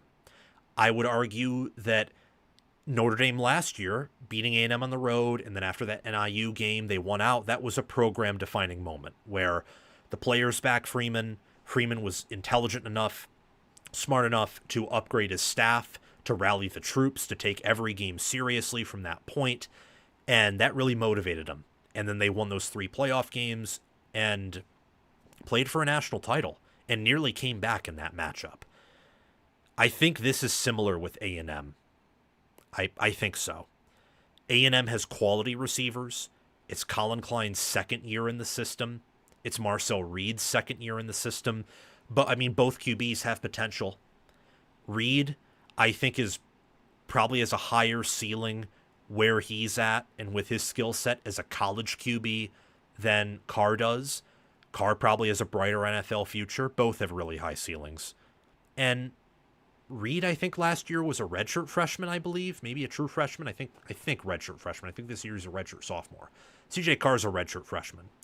Carr, for not playing at all last year due to injury, that means he can't really practice either, has really impressed me. I think that there are some people who are way too infatuated with him for reasons that don't have to do much with the X's and O's, but he is clutch. He's impressive to watch, and he is a winner. I know they started 0-2. That's his career start right now, so at least if you don't want to say he's a winner, and maybe I'll pull back from that, at least say he wants to be a winner. And there are some QBs who, I don't think they want to be. Maybe they think they do, but they care more about themselves than the team. Carr was disgusted with that loss last night, even though he played rather well. Want to focus a little bit on Notre Dame before we close out here. Notre Dame's defense is unbelievably disappointing. I think we've already talked about this, and I want to give some advanced analytics to kind of back that up. So Notre Dame in this matchup had several opportunities to take control, several chances to get A&M off the field. They had several coverage busts that A&M couldn't take advantage of, all because Reed is still an inaccurate passer. So my friend Baldfather Bets on his channel picked Notre Dame because he thought that Notre Dame played a better brand of that physical bowling ball offense than A&M did. And he also thought that Reed wasn't a good enough thrower to take advantage of some of Notre Dame's issues. He was correct, I would say, about Reed not being a consistent enough passer to take advantage of those issues. What he missed, and also what I missed, because even though I didn't do a video for this, I agreed with him that, yeah, as much as I liked the idea of A&M winning because it'd be a new thing, it would be chaos, as Notre Dame was a natty contender preseason, according to many, and A&M wasn't, and I was higher on A&M in the preseason than Notre Dame, so I wanted to be right. I thought to myself, yeah, you have pretty sound logic. I think that off a bye, Notre Dame should win this. Don't know if they'd cover, but thought they'd win. So I was wrong too. What we were wrong on is we did not know how bad Notre Dame's pass defense is. This was A&M is in the 91st percentile in EPA per play. Notre Dame held Marcel Reed to completing fewer than 50% of his throws. Marcel Reed was 17 of 37. He completed 46% of his passes, and yet Texas A&M, every time they dropped back, gained 0.42 expected points added. That's insane. That's genuinely insane. A&M had 4 explosive passing plays. 4 of them. They had 16 successful passing plays. 16 of their 17 pass completions were successful, which means their expected points added was a positive number. Plays were about the same, 84 for A&M, 83 for Notre Dame. I mean, just look at the stats on GameOnPaper.com and look in the Week 3 of 2025 section for A&M Notre Dame. A&M's offense had, I would argue, in efficiency metrics, maybe a historic game against a Marcus Freeman defense. I mean, this Notre Dame defense has been very disappointing, and Joe DeLeon can confirm this. A friend of the channel, covers Notre Dame on Bleacher Report, is a co-host with Blake Ruffino on the Ruffino and Joe show. He was skeptical of the Chris Ash hire. I was too, and I just don't think that it's going to work out. And A&M, I think, is a better version of Notre Dame, actually. It's not the other way around where Notre Dame's a better version of A&M. I think A&M's a better version of Notre Dame. I truly believe that. Notre Dame had more flukish things, I think, that went their way. Like the blocked punt, for example. That usually doesn't happen. And A&M missing a field goal. And all of that happening, well, Notre Dame's at home and you still lose by 1. Like neutral field, I think A&M's better than Notre Dame. And I think that they would match up well against Notre Dame. Alrighty, moving on to USC and Purdue, and then, yeah, so good. So good. People are asking me already about the games. Nebraska next week against Michigan. We will do a preview and prediction live tomorrow at 6 p.m. Eastern time. We will break down these games. So be there, like, subscribe, hit the bell. Do those things. Get notified when we go live tomorrow at 6 p.m. Eastern time. That is when we will discuss these games, these matchups. So, thank you very much. Okay, let's talk about USC beating Purdue. USC earns their first Big Ten road win under Lincoln Riley, beating Purdue 33-17. Purdue did cover that 20.5 line. That's an area where I was incorrect. I thought USC would cover here, but who knows? Maybe if not for the, 3-hour and 15-minute rain delay, maybe USC comes out with more fire and pep in their step. A rain delay like that is only going to help a team in Purdue who's at home and is going to be much more desperate, I think, given the home field advantage, given the placement and the tradition of upsets that's always going to get a crowd like Purdue to show up, fill out the stadium, and be absolutely on fire. Look, it's a good win for USC. Was it the best win in the world? Hell no. But was it program inspiring? Not program changing, but program inspiring? Yeah. And you won by double digits, and the game was really never in doubt. It was scary at times, but USC maintained a consistent lead. It never looked like they were going full-blown choke. Maybe there were the itchings of it starting, but they never actually got to that point. And they were aggressive, I think, when they needed to be, and conservative when they needed to be. And that's the hallmark of good coaching. Purdue's well coached. I thought that Barry Odom did a good job calling the game with Ryan Brown. And Purdue has, I think they have a better defense and better offense than I certainly expected. And I didn't really know what to expect of Purdue in this game. That's what made it so hard to predict, really. I didn't know what to expect. And that's what happens when you replace half the roster, for example. And yet, here we are. And I think both things can be true, that Purdue has improved from last year dramatically, but so has USC. That's kind of my main takeaway from this game. I mean, USC controlled the clock. They averaged 10 yards per pass attempt. It's the third game in a row with Maiava averaging 10 or more yards per pass attempt and a 90 or greater QBR. USC, they forced 3 interceptions. They housed 1 for 6. That's Jamal Jarrett. USC, once again, had double-digit tackles for loss and 5 or more sacks. Now, Purdue had 7 TFLs and 2 sacks. I think that USC's offensive line, watching that game, certainly has some things to, reevaluate. I think that they could certainly use DJ Wingfield or last year's rushing offensive line or that offensive line from 2022 with Voorhees and some really good players there. But USC's 3-0, 1-0 in the Big Ten. They won the rushing attack too. Sack adjusted, 4.8 yards per carry for 187 yards. Purdue, 97 rushing yards for 4.2 yards per attempt, but held to under 100. And USC led for much of this game. Much of the game they led for.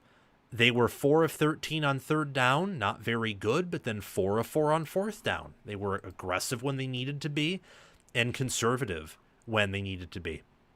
At no point in the game did USC's win probability dip below 87%.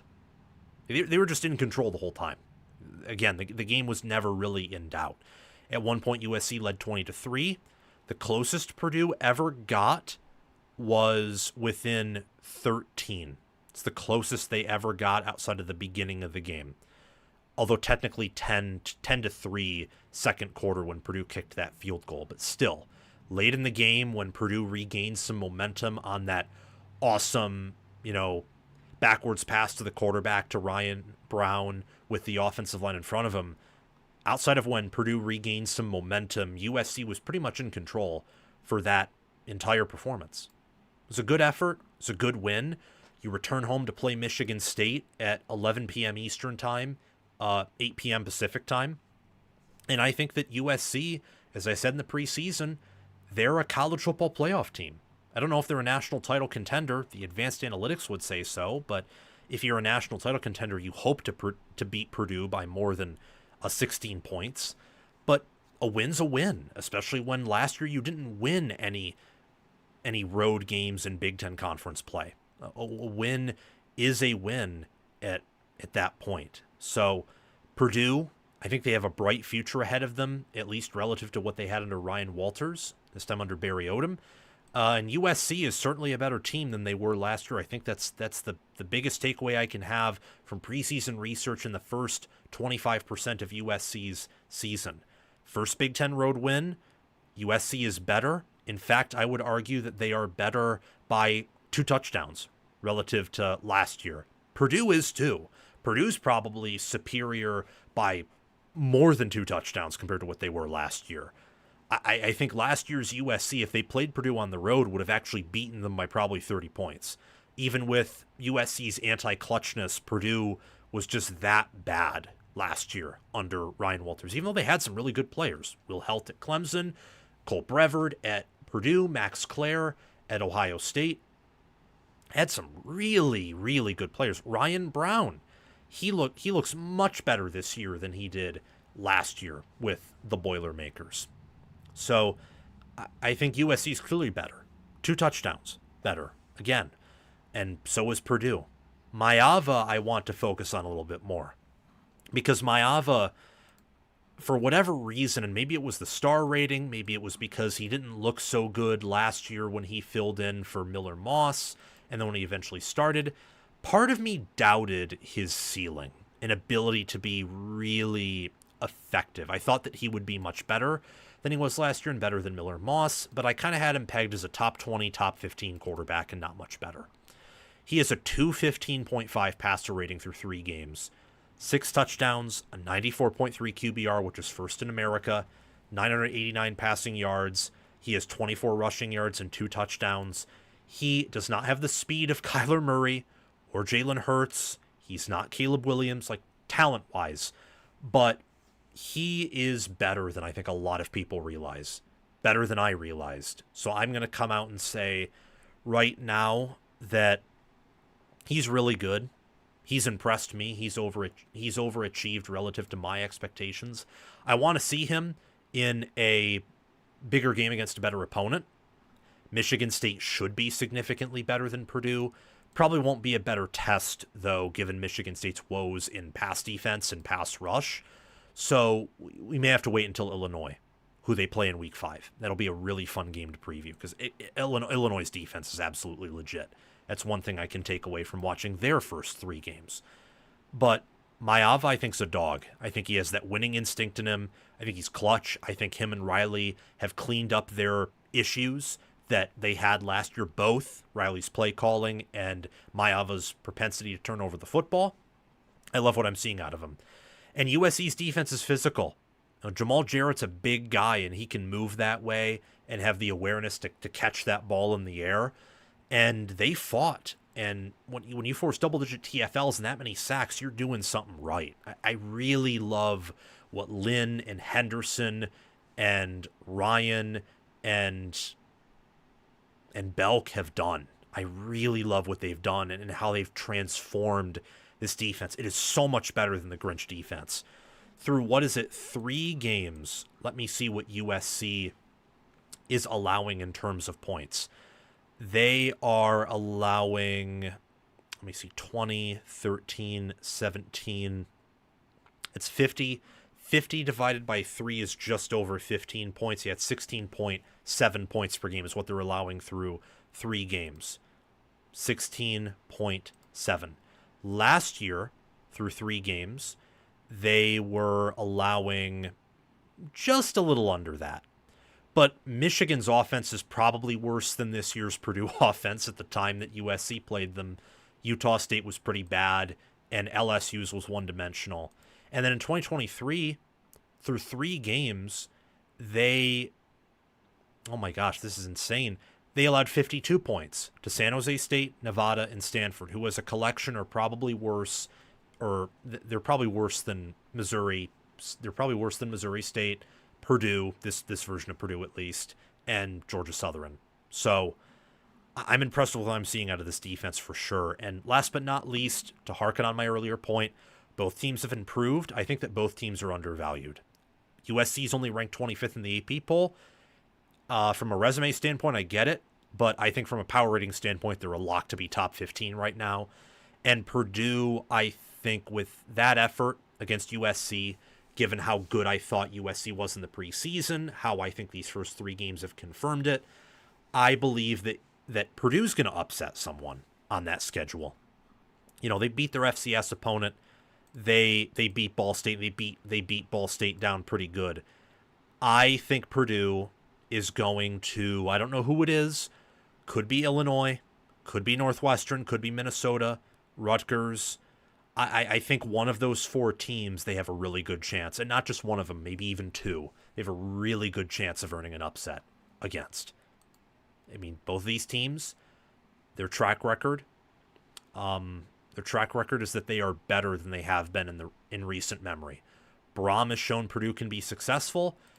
Carroll and even some years in the Clay Helton era and Lane Kiffin era have shown that USC can be successful, very successful in the 21st century. So I think these teams are regressing to the mean in terms of their track record in the 21st century. USC, I think, is building to be a national title contender in a few years, and Purdue is no longer going to be the pushover they were last year. Now we can get to Miami USF, and I think beyond this, we just have, okay, good. We just have a few more left. Well, actually just one more. Wisconsin-Alabama is the last big game we have to preview. And then from there, we'll get on to just 5-minute thoughts about a few matchups. So I want to talk Miami, and Miami just dominating USF like it's just another day.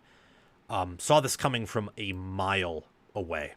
Whenever the public is on a team to the degree they were on USF, you fade the public, typically. And that's what we did here on College Football with Sam. and for good reason. Miami was favored by 17.5 points. I thought they would win by more than that. I thought that it would be more likely than not a blowout, and I was correct. 49-12 is a blowout. Miami destroys USF, and they move on to 3-0, and right now they're the ACC favorites. They are the ACC favorite to win the national championship, even now if you factor in Notre Dame, because they earned that second loss after Miami gave them their first. Life is good if you are a Miami Hurricane. So this year has broken a lot of different narratives. So Texas A&M's off to a 3-0 start. Notre Dame could be their toughest opponent of the year outside of Texas. And maybe Notre Dame's even better than Texas with how Texas has looked on offense. We'll see. Kind of think Texas is still better, but anyway, we're talking about Miami here. Notre Dame, I think, is definitely Miami's toughest opponent. Doesn't mean they're going to go 12-0, but there's a shot for them to go 12-0.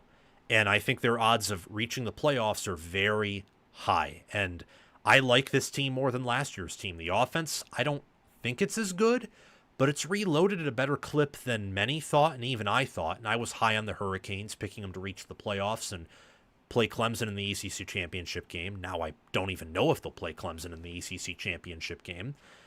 And their defense with Corey Heatherman has looked fantastic. Fantastic in just his first few games, really his first year with Miami after Lance Guidry was let go from a disappointing 2024 Miami Hurricanes team. I said before that year was not a total failure. It was not a waste. Seeing how Cam Ward's performed in the NFL, you'd love to have him, but Carson Beck looks phenomenal. And Miami's trench play might be second to none in America. Their offensive line is physical. Their defensive line is mean, physical, nasty, fast. Their defense is more controlled, disciplined. Receiver, honestly, it feels like they've reloaded there. It feels like they have talent there once again, and just so much athleticism and experience with the transfers they brought in. Tony Johnson, Keelan Marion. I love what I'm seeing out of Miami in these first few games. I said in my Notre Dame A&M segment, I think that if Miami played Notre Dame again in Hard Rock Stadium, they'd win by more, and they'd probably win by more than 3 points if they even played neutral field. Miami's going in a good direction. I think they're going to get better and better as the year goes on with some of the young players they have and the transfers and the newness at coordinator. There's a good chance Notre Dame continues to get worse, but we'll see. Beck was 23 of 28 for 340 yards and 3 touchdowns. He did have 2 picks, but averaging 12.1 yards per pass attempt is pretty impressive. Miami was in the 90th percentile or higher in expected points added per rush, yards per play, where they averaged 9.2, and overall expected points added per play, where they had a 0.39 expected points added per play, 97th percentile. USF had about 68 plays. Had 68 plays. Miami had 68 as well. Kind of pretty balanced there. You had USF.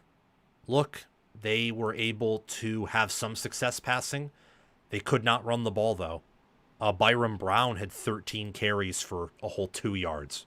They could not run the ball. Even sack adjusted, Miami held them to 2.2 yards per carry. Incredibly impressive. That's how you know Miami's defense is legit. Even a lot of electric elite defensive fronts would not hold USF to 2.2 yards per carry, non-sack adjusted, with the numbers advantage USF will almost always have with the style of offense they run.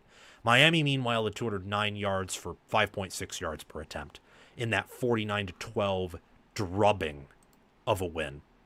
And drubbing's probably putting it pretty kindly. For Miami, the question is now, how good are you? We know you can beat Notre Dame at home by 3. We know you can win the big one. We know against Bethune-Cookman and USF, teams with far inferior talent, you can dominate them. Now, can you go 12-0?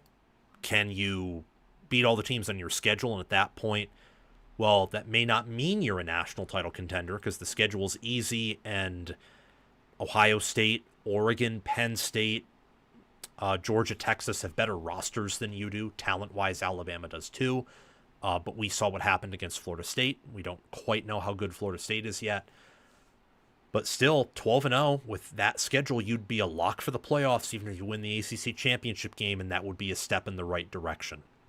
Or do you go 12-0 or 11-1, but you're a real national title contender and you make a playoff run? Or do you stutter? Do you stumble like you did last year and you miss the college football playoffs, which would be, I think, a massive disappointment given how the game against USF went, how the game against Notre Dame went. This team is so good. This is a team with true national championship ceiling and potential. As for USF, I think they're a good team. Usually we'd make a statement for the winner here, but I think I have to make a statement for the loser because of how bad the loser lost. You shouldn't underestimate USF. They, I would say right now, outside of maybe Tulane, are still the G5 favorite to reach the playoffs. They just met up with a Miami team who was prepared for them, who wasn't going to overlook them due to the rating or ranking they had and the hype they had. And Miami was also a bad matchup because they had a much better quarterback than Florida, much better trench play than Florida, and just honestly is a much better overall team than Florida is, and better coached as well. I mean, I will sit here and tell you, I do not think Mario Cristobal is this elite game manager. I think everyone can say he's questionable there, but he is no doubt better than Billy Napier, and he's built a much better program. So before I get on to some more Miami discussion, I do want to say, do not sell your USF stock. There is a great chance this team goes to the playoffs. Very good chance that they represent the G6, G5 in the playoffs, and that would be honestly a cool, good story. I think Alex Golish has done a really good job with USF. Carson Beck is fantastic. He has an 89.9 QBR through 3 games. It's 4th in football. Miami has reloaded at wide receiver. You know, we talk about programs that contend for titles, and Miami wants to be that, and you have to reload. Keelan Marion, 81 receiving yards. Malachi Toney with 66. Tony Johnson with 64. Joshua Moore with 61 and 2 touchdowns. And C.J. Daniels with 56 receiving yards. Tony has 228 receiving yards on the year as a true freshman and a touchdown. Tony Johnson is 84 on the year. Joshua Moore, 76 and 2 touchdowns on the year. Also a freshman. C.J. Daniels with 175 on the year with 3 touchdowns. They've reloaded at receiver, and they have a lot of options that don't have a ton of drop-off. So they're deep there. Very deep, very incredible. They've honestly impressed me more at receiver than Clemson has, and that's disappointing for Clemson. But it's a win for Miami. That makes their path to the playoffs easier, and based on how they've played against Notre Dame, I don't think Miami would be shell-shocked if they played an SEC or Big Ten opponent. Is this Cristobal's best staff? We know that Miami is the best ACC team based on odds and efficiency and power ratings, but is this his best staff? That's kind of what I want to end this segment off on. Let me know in the comments section below. I think that Shannon Dawson, Corey Heatherman, the fact that Cristobal got his first top 10 win at Miami, and some of the changes they made on defense, like assistant coaches, I think this is Cristobal's best staff at Miami, and that bodes well for their future, not just as maybe the perennial power in the ACC, but as a national title contender as well. And then last but not least, before we get on to some of the shorter segments, Alabama and Wisconsin.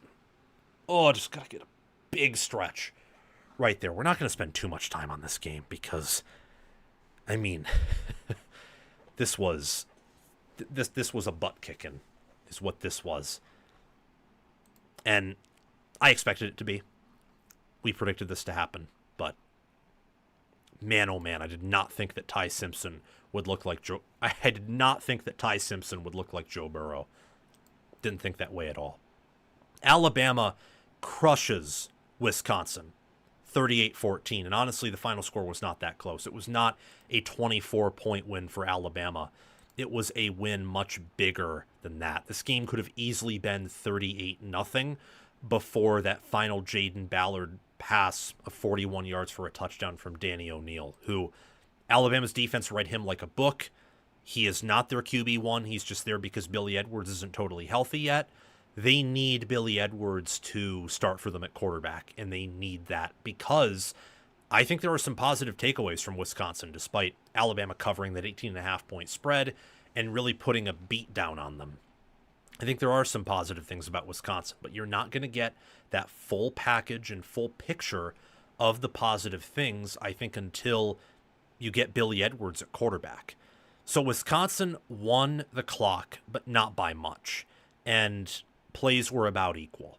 A huge part of that is because Alabama chose to go pass heavy and often scored so quickly at a certain point in the game to where their offense didn't have to be on the field all that much because they were just that efficient at scoring. Alabama had 382 passing yards, 382, averaging 13.2 yards per attempt. Compare that to Wisconsin's 117 passing yards for 6.9 yards per attempt. Just absolutely disgusting. The difference in QB play, the difference in offensive style. Every time Alabama dropped back, listen to this, every time they dropped back, they gained 0.47 expected points added, nearly a half point expected when they dropped back. It's just crazy. They had 6 explosive plays through the air. 6 of them. It's just it was so disgusting, and it was disgusting because it's either beautiful or disgusting. I kind of use those terms synonymously. Disgusting is just more in like a toxic, unexpected way. Alabama couldn't run the ball, and yet they passed this well. That was what was disgusting about this performance. Alabama, sack adjusted, only ran for 4.1 yards per carry and 86 yards. Wisconsin had 125 rushing yards for 4.2 yards per carry, sack adjusted. I thought Wisconsin's defense actually played well. They just do not have the talent to keep up with an Alabama receiver core that at this point could be the nation's second best receiver core behind Ohio State. There's a chance of that. And when you're limited with Danny O'Neal, Alabama can kind of load the box, and they can read him pretty easily. I mean, O'Neal threw some passes where it's like, come on, man, your receiver's covered, and you're forcing it in. Alabama had 4 sacks. Wisconsin was able to run the ball when it mattered in power rushing, but because they couldn't pass, they could never get down the field. They couldn't easily score. It was just, call it what it is. It was total dominance by Alabama over Wisconsin. As for Wisconsin and where they go from here, no, I do not think this game changes Luke Fickell's job security. I don't. I think that everyone with a brain kind of expected this result. The question for Wisconsin moving forward is if they get Billy Edwards back, how many Big Ten games can they win? Because you're not going to have the same type of matchup until you play Ohio State. And Ohio State's matchup will be pretty similar, I think, where Alabama's strengths and Ohio State's strengths are pretty... If Ohio State and Alabama were 2 pieces of paper, they would overlap almost entirely in terms of their strengths and weaknesses. Like, Alabama's weakness is power rushing. Same thing with Ohio State. Both D lines, I think, are the weaknesses on defense, based on how I see things. And both quarterbacks look really good, but a part of why they look good is because they almost always have an advantage with their receivers being better than the opposing DBs they play. Independent of that, they still look good, especially Sayin, but it's easier for them to be quarterbacks in their systems than it would be at other systems, for example. But at least Wisconsin gets Ohio State at home. They don't have to travel to their place with a different climate, a much warmer climate, for example. And they'll probably have better quarterback play by then, too. I think with their defense, is it elite? I don't think so, but is there a chance it is? If Alabama's playing this well and they suddenly find a rushing offense, yeah. Wisconsin's defensive front, I knew this when I watched their game against Miami of Ohio. They loaded up in the portal. Mike Tressel wanted a 4-2-5 defense where he could actually play 4 down defensive linemen, and they got it, and they look really good. As for Alabama, are they fine here? Are they scot-free? Is that Florida State loss a loss we can put in the rearview mirror? And that was because Florida State was really good or Alabama had some things to figure out? I don't know. But I would be inclined to actually say, for now, sort of. Mostly yes. But with that one loss on your schedule and games against Vanderbilt, Tennessee, South Carolina, Georgia, Oklahoma, and Auburn, and LSU too, I wouldn't be so sure that this team is fine. Because, again, if they go 9-3 again, the season's a failure. Because at 9-3, they're not making the playoffs. I don't think. Could be wrong. They were very close last year. Maybe this year's more chaotic and they get in. But 9-3 is not a surefire guarantee that you get into the playoffs. Simpson looked great. Looked like a Heisman player out there. We'll see if he can sustain that. I still think Wisconsin's defense is legit. Alabama's is too, especially when they aren't facing a mobile QB. I think that the real test for their defense will be against Georgia in 2 weeks. And then after that, you'll get tests against Diego Pavia, Lenora Sellers, Jackson Arnold. And I think Fickle's fine for now. I think the key for Fickle is don't come out of this game and lose to Maryland at home. Win that, get into the bye, start preparing for your really tough October-November stretch. The key for Alabama is enter with that same fire, and they probably will against Georgia because they'll be an underdog. Many will pick Georgia to win. Enter with that same fire against Georgia and with that same fire for the rest of the year. Find a way to maintain that spark because with how Alabama played through the air yesterday, I have a very tough time seeing the majority of SEC opponents beat them, in some cases, let alone keep up with them. All right, now we're getting on to some of the smaller, shorter games I wanted to talk about, so that's good. Before that, I am going to quickly get a drink of water. That's what I'm going to do. I'm going to quickly get a drink of water. We'll be right back, and then after this, we're going to try and get out of here in time for me to release my first segment at 9 p.m. Get all these out, and then, yeah, we'll be done for tonight. So I'll see you really quickly, guys. Just stay put. Be back in like 5 minutes or less.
And welcome back, everyone. Thank you for staying put. Thank you for your patience. I really appreciate it. Do people think Texas makes the playoffs or no? Well, let me pull up their schedule really quick. Like, I know it well enough to hypothetically talk about it, but we'll see. Oh boy, how the mighty have fallen. So they'll beat Sam Houston this Saturday at 8. They'll probably beat Florida on the road because College game days heading to Miami versus Florida. That's like the worst thing you'd want as Florida because Miami probably won't overlook Florida now. At 1-3, Florida entering the bye week could fire Napier, realistically. Because at 1-3, you'd have to win out to reach the playoffs. Florida's not capable of doing that. So I think Texas, at this point, should be expected to handily beat Florida. Oklahoma's tricky. Georgia on the road is tricky. A&M at home is tricky. Vanderbilt will only be tricky if Arch continues to look this bad. I would favor them to reach the playoffs right now, but not by much. In fact, if we're playing statistical probability here, they go 9-3. That's what would happen.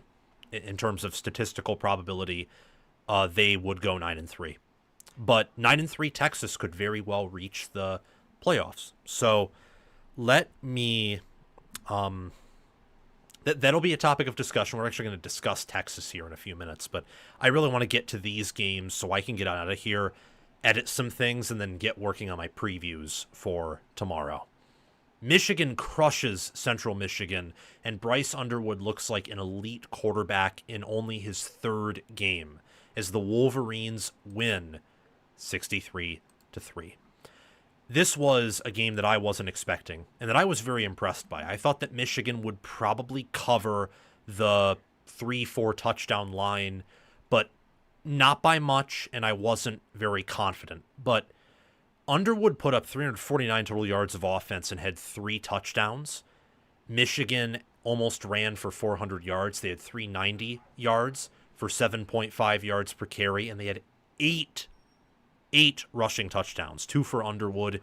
The other touchdown came from Underwood as a passing touchdown to Samaj Morgan on a beautiful downfield route to the corner of the end zone, really corner of the first and goal to go zone from the 10 to the 0. Morgan caught it, went into the end zone.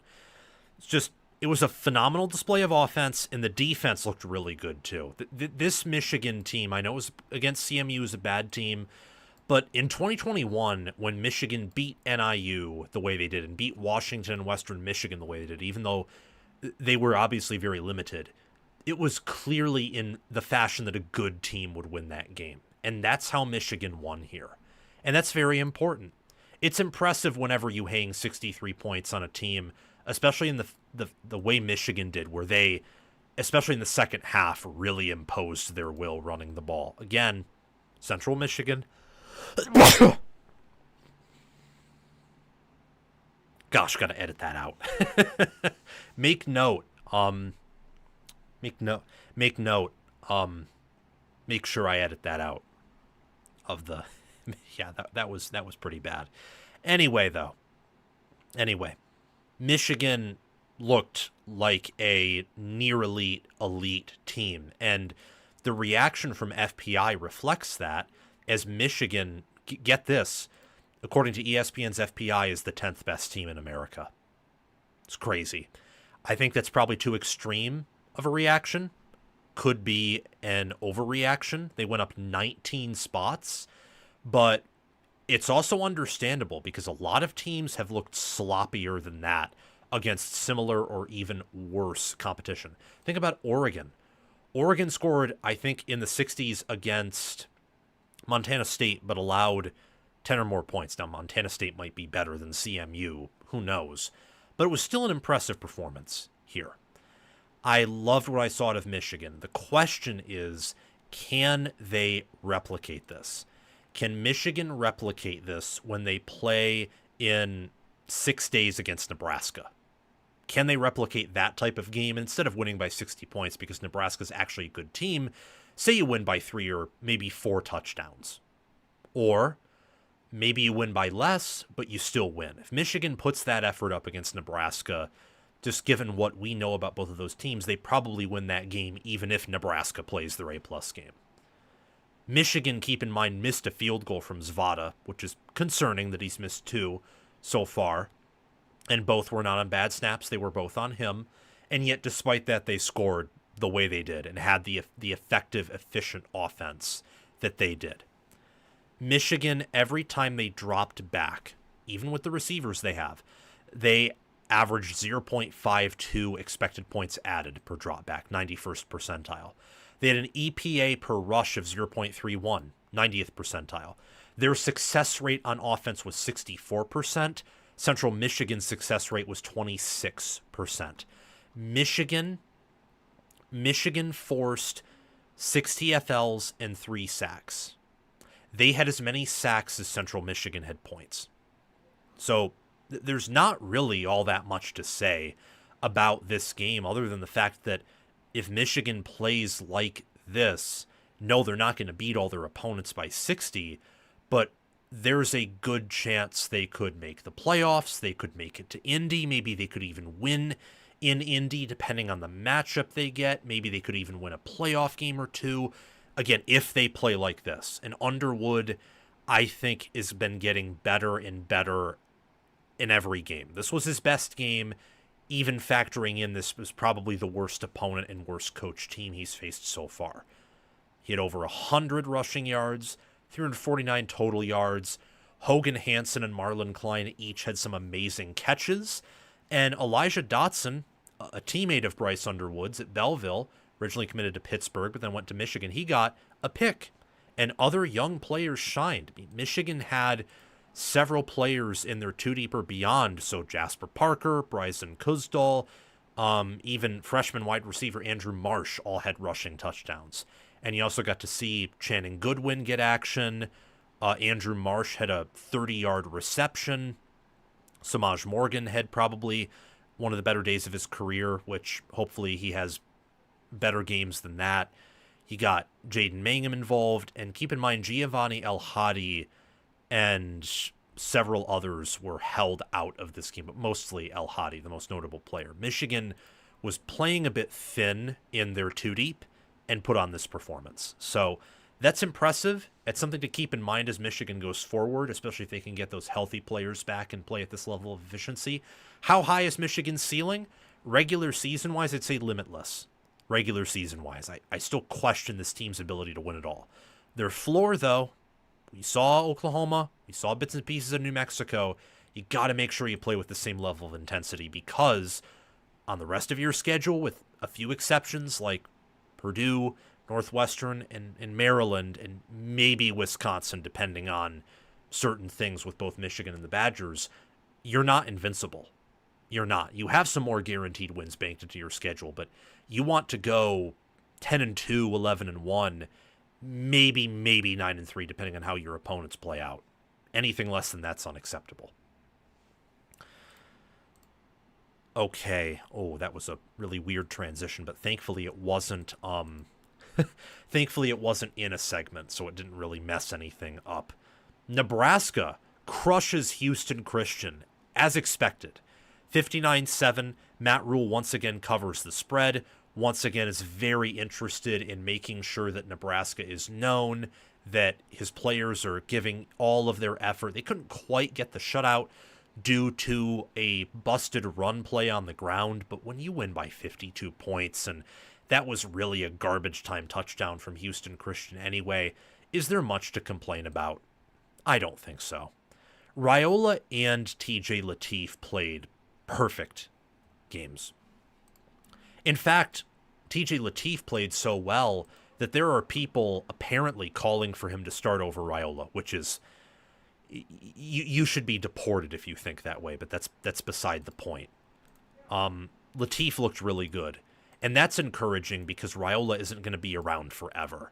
And solely based on how he played, a 99.2 QBR, 126 passing yards and a touchdown, 15 rushing yards and a touchdown. Latif on the season has turned 54 passing yards as a true freshman. He had 128 passing yards against Akron, along with 17 yards and a score. He's clearly more mobile than Raiola is, and he has a lot of upside with his arm. Wasn't as highly recruited of high school, but I think in the Dana Holgorsen offense, with his mobility and his skill set, he has a really high ceiling. Love the potential he has. Nebraska was able to run for 192 yards, 4 touchdowns, 5.1 yards per carry. They got Quentin Ives involved. Emmett Johnson obviously had a good day. Kenneth Williams, they tried out a bit on the ground. Sophomore running back from Detroit, Michigan. What can I say? It's a good performance. There's not much to take away here because Houston Christian is an FCS opponent and a bad FCS opponent, but I had some takeaways that I at least wanted to try to exercise. Quarterback, I think, was the perfect place to start because when you have two quarterbacks that look that good in any game, no matter the opponent, it's like Indiana. Fernando Mendoza looks really good, but Alberto Mendoza, in the limited action we've seen, looks pretty great too. So looks like Nebraska has their future quarterback, potentially. I thought that receiver looked good.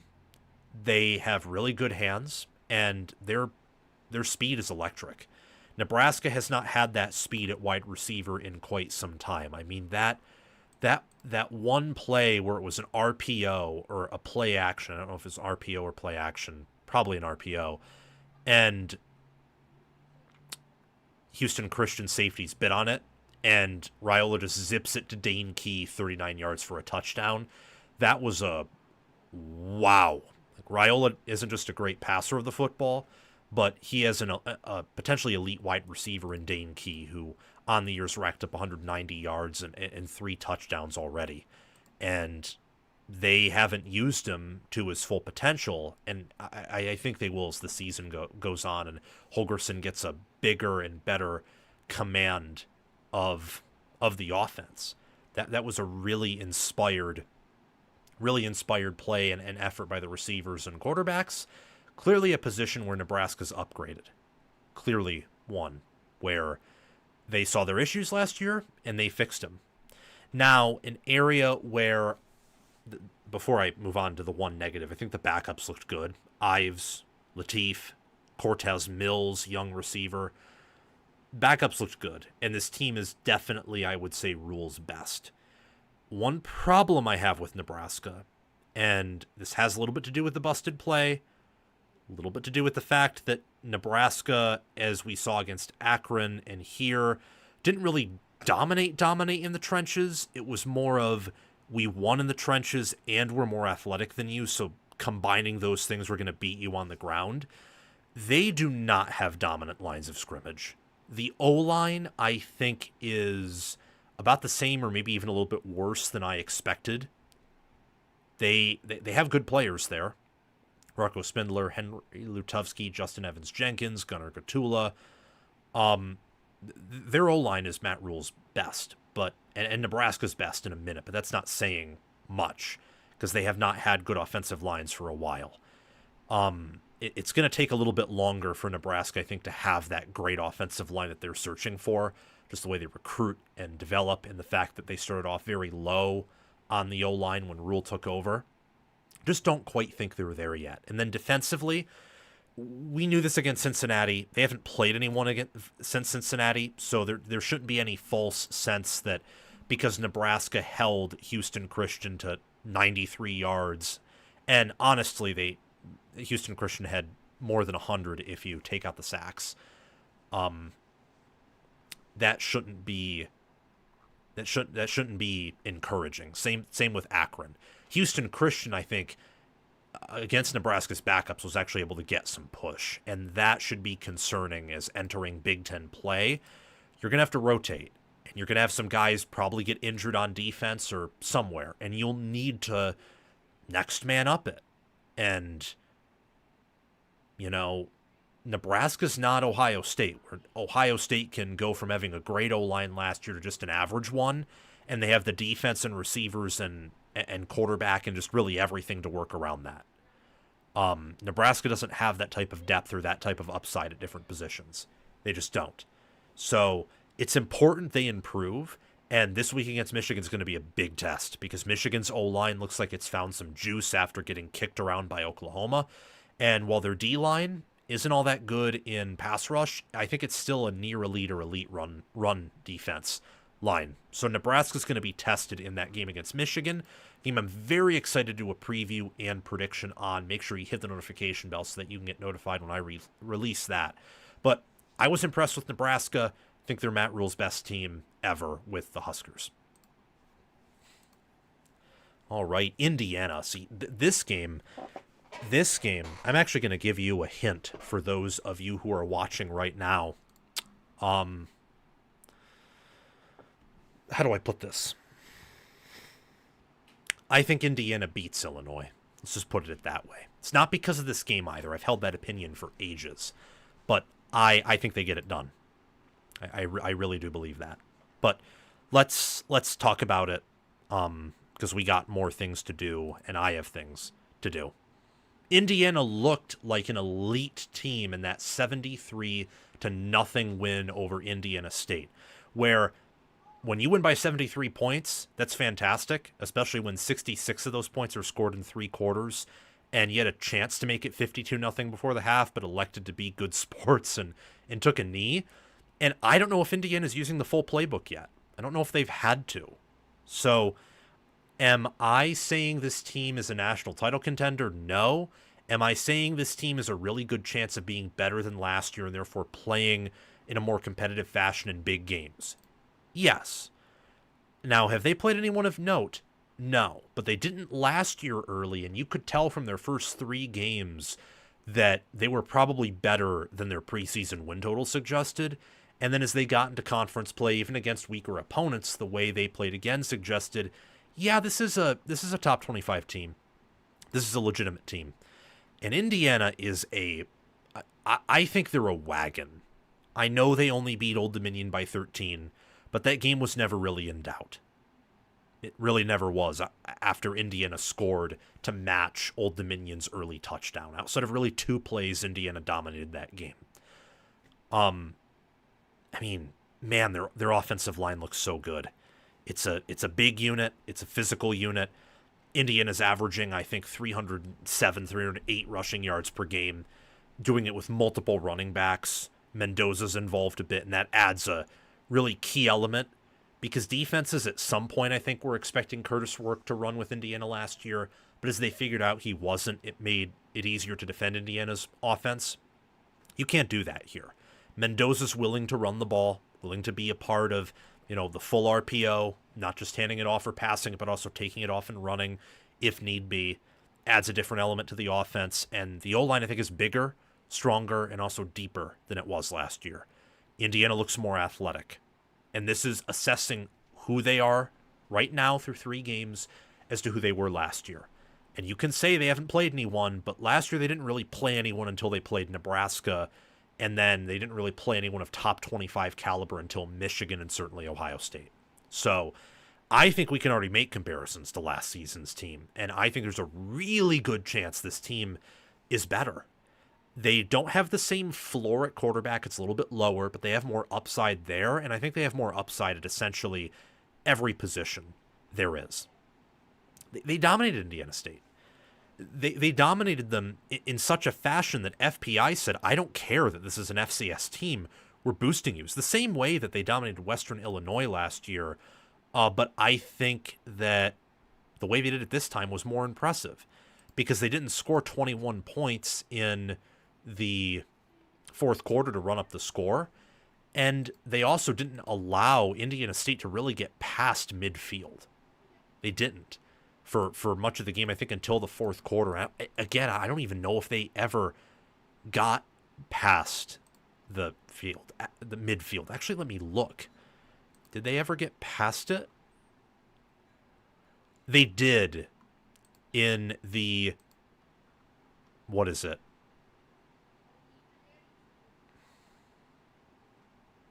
They did in the first drive of the 4th quarter. for Indiana State. That's when they finally got across the field. The fourth quarter against Indiana's third stringers and second stringers. So that really was crazy, if I'm being totally honest. But I was just so impressed with what Indiana did. I know, again, limited opponent, calm down, Sam, but defense was electric. I think they're hiding things for the Illinois game, and Mendoza's looked better every week, irrespective of competition, which means he's getting more comfortable with the playbook, more comfortable with himself. Indiana, I can tell you there are people I respect who think their rushing offense is actually legit, and it's not just the opponents they're playing. Think about it this way. Indiana was in the 90th percentile or higher in EPA per play, success rate, which was 70%. They held Indiana State to an 18% success rate. They were 90th percentile or better in yards per play, expected points added per drop back, expected points added per rush, in yards per drop back. Their explosive play rate was only 7%.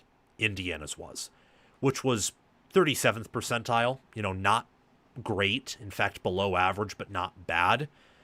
Defensively, they were elite too. Just all over the place. Aiden Fisher, Elijah Hardy. Michael Kamara didn't even play all that much. They were rotating a lot defensively. Mario Landino had some good plays at defensive end. I love what I'm seeing from this Cignetti team. I don't have much else, much like the Nebraska game. The difference between Indiana and Nebraska is Indiana against their FCS opponent didn't show any weaknesses, and it looks like they've been getting better irrespective of opponent every week, similar to what they did last year. Nebraska allowed a point in their game, a touchdown, in fact. And at this point, I would say Indiana, look, I think they're the fourth best team in the Big Ten. I don't think they're better than Ohio State, Oregon, or Penn State, but I do think they're better than everyone else. We'll see if I'm right there. They got a test against Illinois. Even if they are better than Illinois, that doesn't mean they'll win. And we don't know if they're better than Illinois. Although, hint for the preview and prediction, I'm pretty confident that they are. This was just a knockout blow to Indiana State. Again, it's an FCS team, but they looked wonderful. They looked wonderful for every quarter outside of one against Kennesaw State. And Old Dominion, they beat Virginia Tech down pretty hard. That's clearly a team that can compete with certain Power 4 teams, as they should against South Carolina last year, Indiana this year, and Tech this year. Love what I'm seeing out of the Hoosiers, and love their odds right now with some additional chaos that I didn't expect to reach the college football playoff. All right, let's talk about Ohio State, who struggled just a little bit against Ohio, but I don't think it's all that much to be concerned about. And Canes for Life in the chat, just wanted to shout you out because we don't get a ton of Hurricane fans live, at least, though we're getting much more. We had a lot for that Notre Dame reaction. Canes 3-0. Yeah, you're as of yesterday, Miami's the number one program in the ACC. And at the end of this year, it may not be particularly close. I'm not worried about Ohio State's sloppy performance against Ohio. Not one bit. I thought in my mind when I observed this game and how people were treating it in the rare in-state matchup between Ohio State and Ohio, I thought to myself, I don't care if Ohio State wins by 20. I don't care if they win by 60. My thoughts on them won't really change because Ohio does not have the talent to exploit any potential weaknesses or to slow down Ohio State's strengths. And that's what happened. This game turned out the way it did, only winning by 28, looking pretty lethargic, because Ohio State has their own problems. It wasn't because they're talent limited or there's some new weakness that was exploited that's a real red flag. It's things we already knew about the team, and Ohio State just didn't execute. If they did execute here, the weaknesses would be the same as they've always been. The team wouldn't be better than it is now, and they would have instead won, say, 70-3 or 70-0 as they did against Grambling. They looked rather sleepy in this game. Looked pretty sleepy here. That was a takeaway that I had, and it's not all that surprising. They're entering the bye.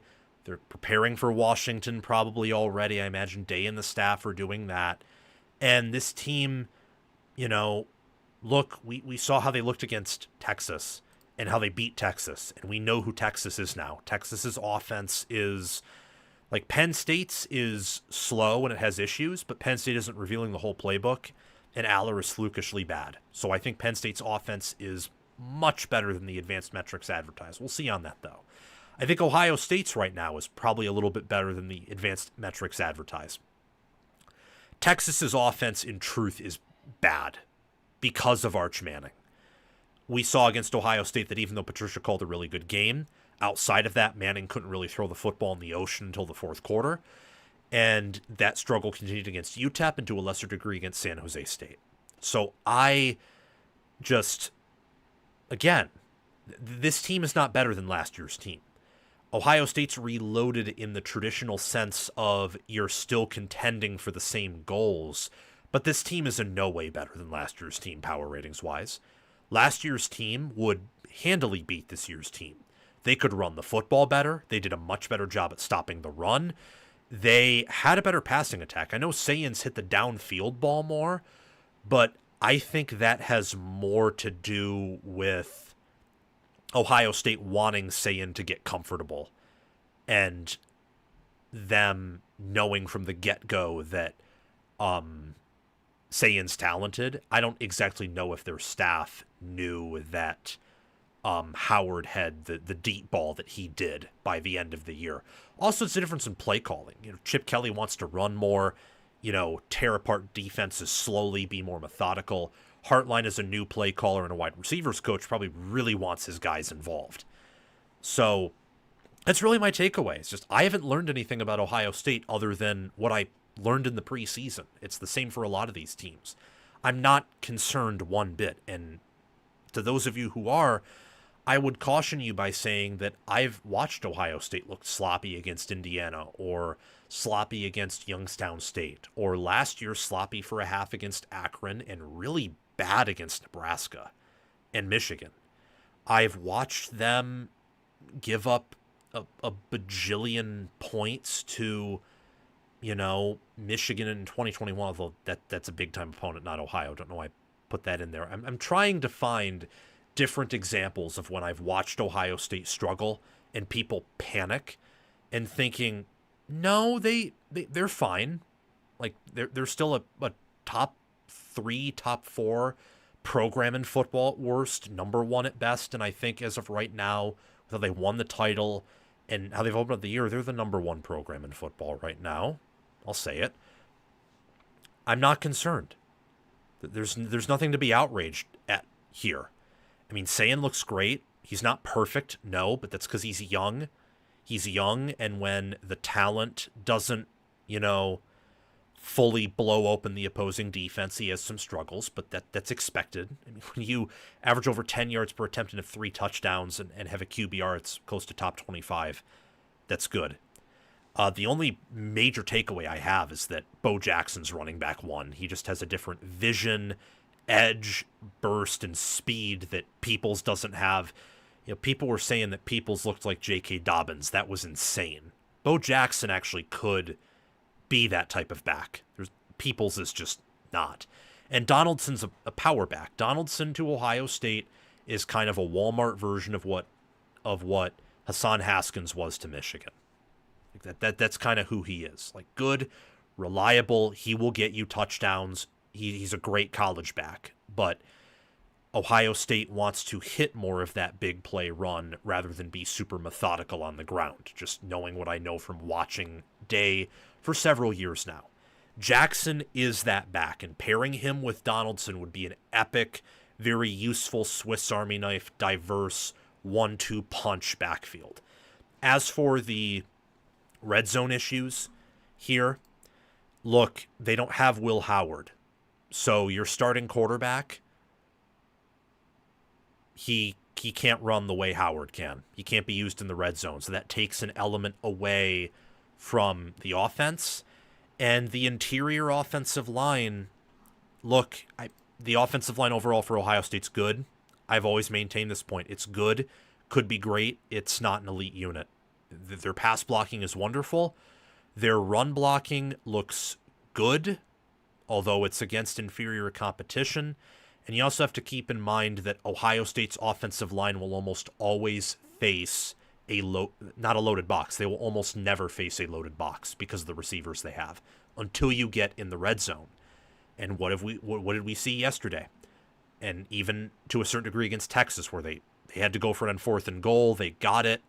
Good blocking up there, but like it took everything to get those 2 yards and get into the end zone. What did we see? Well, when they got into the red zone and Ohio finally stacked the box, it was a struggle for them to run into the end zone. It just was, so much so that they passed pretty often inside the 5.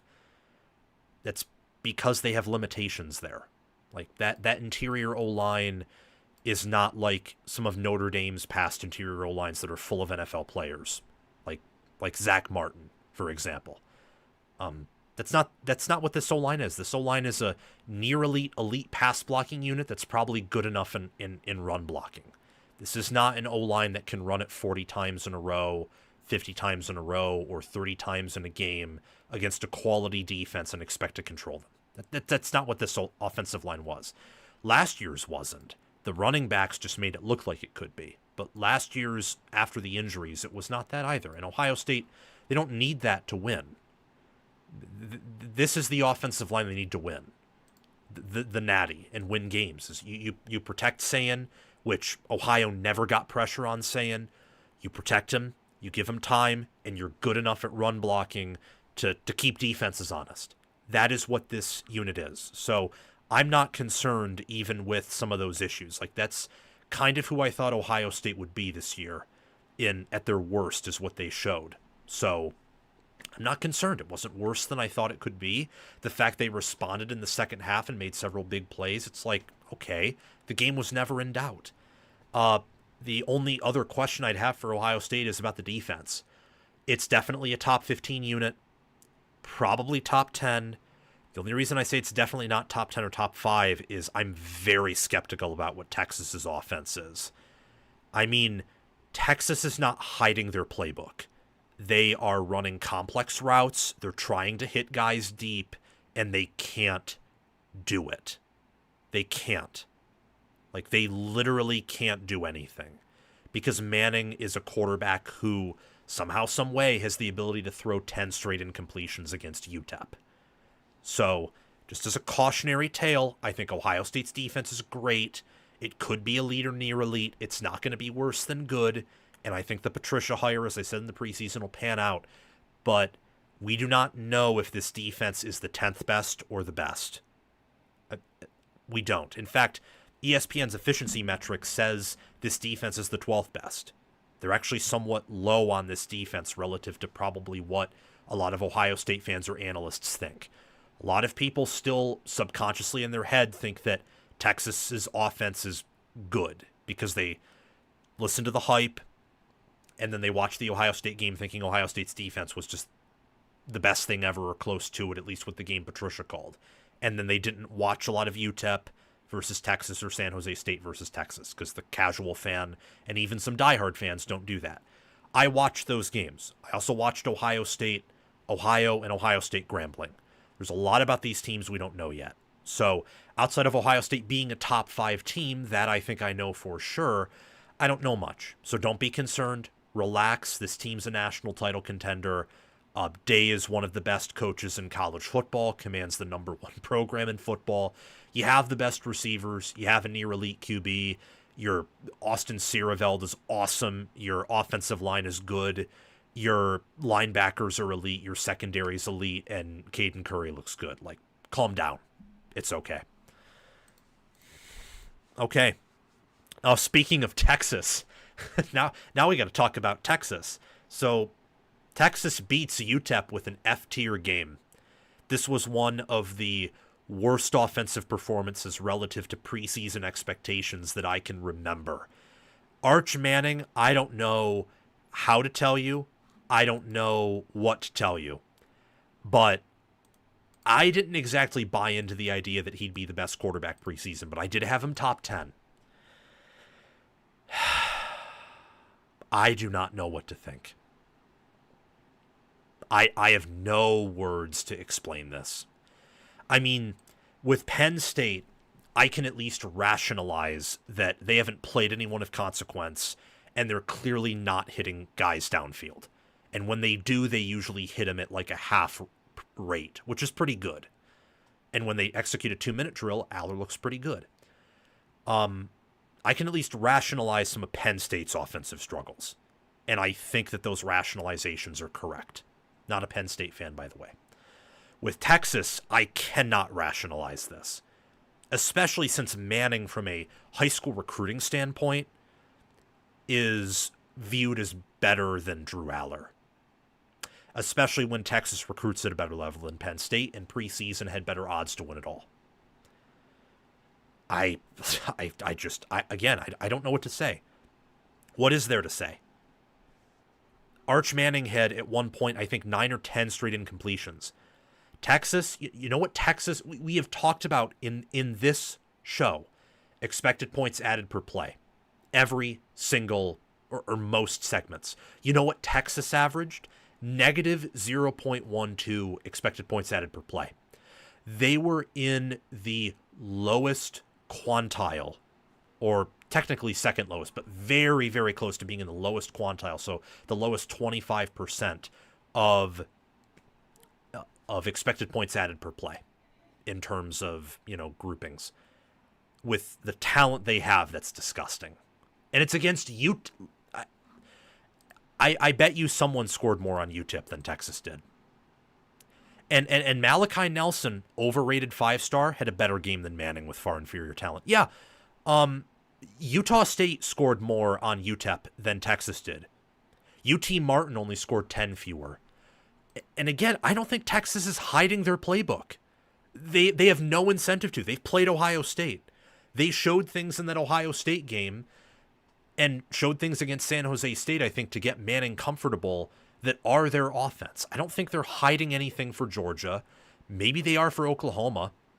They could be hiding some things, but when you're 11 of 25 for 114 yards, a touchdown, a pick, that's worse than any game Drew Aller has had this entire year, and Aller has looked very off, and they're hiding the playbook. And they have more transfer wide receivers, so more chemistry to make up for. It's just... my face describes it. It's a bad effort. It's horrible. I'm shell-shocked.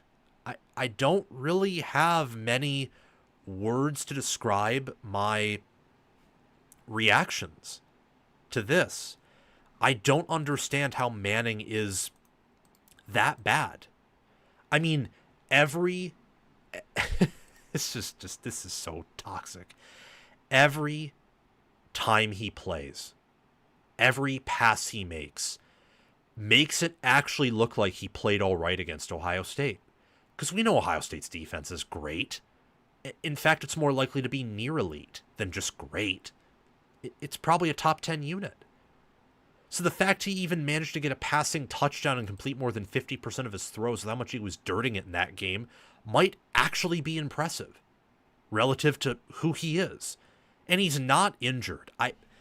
I at one point considered that theory, and then I thought to myself that if he were hurt, he wouldn't be able to make some of the throws he does, where it's just truly on point, accurate, and has zip on the ball. He wouldn't be able to do that if his shoulder were injured. What I genuinely think is going on is he's a little bit gunshot.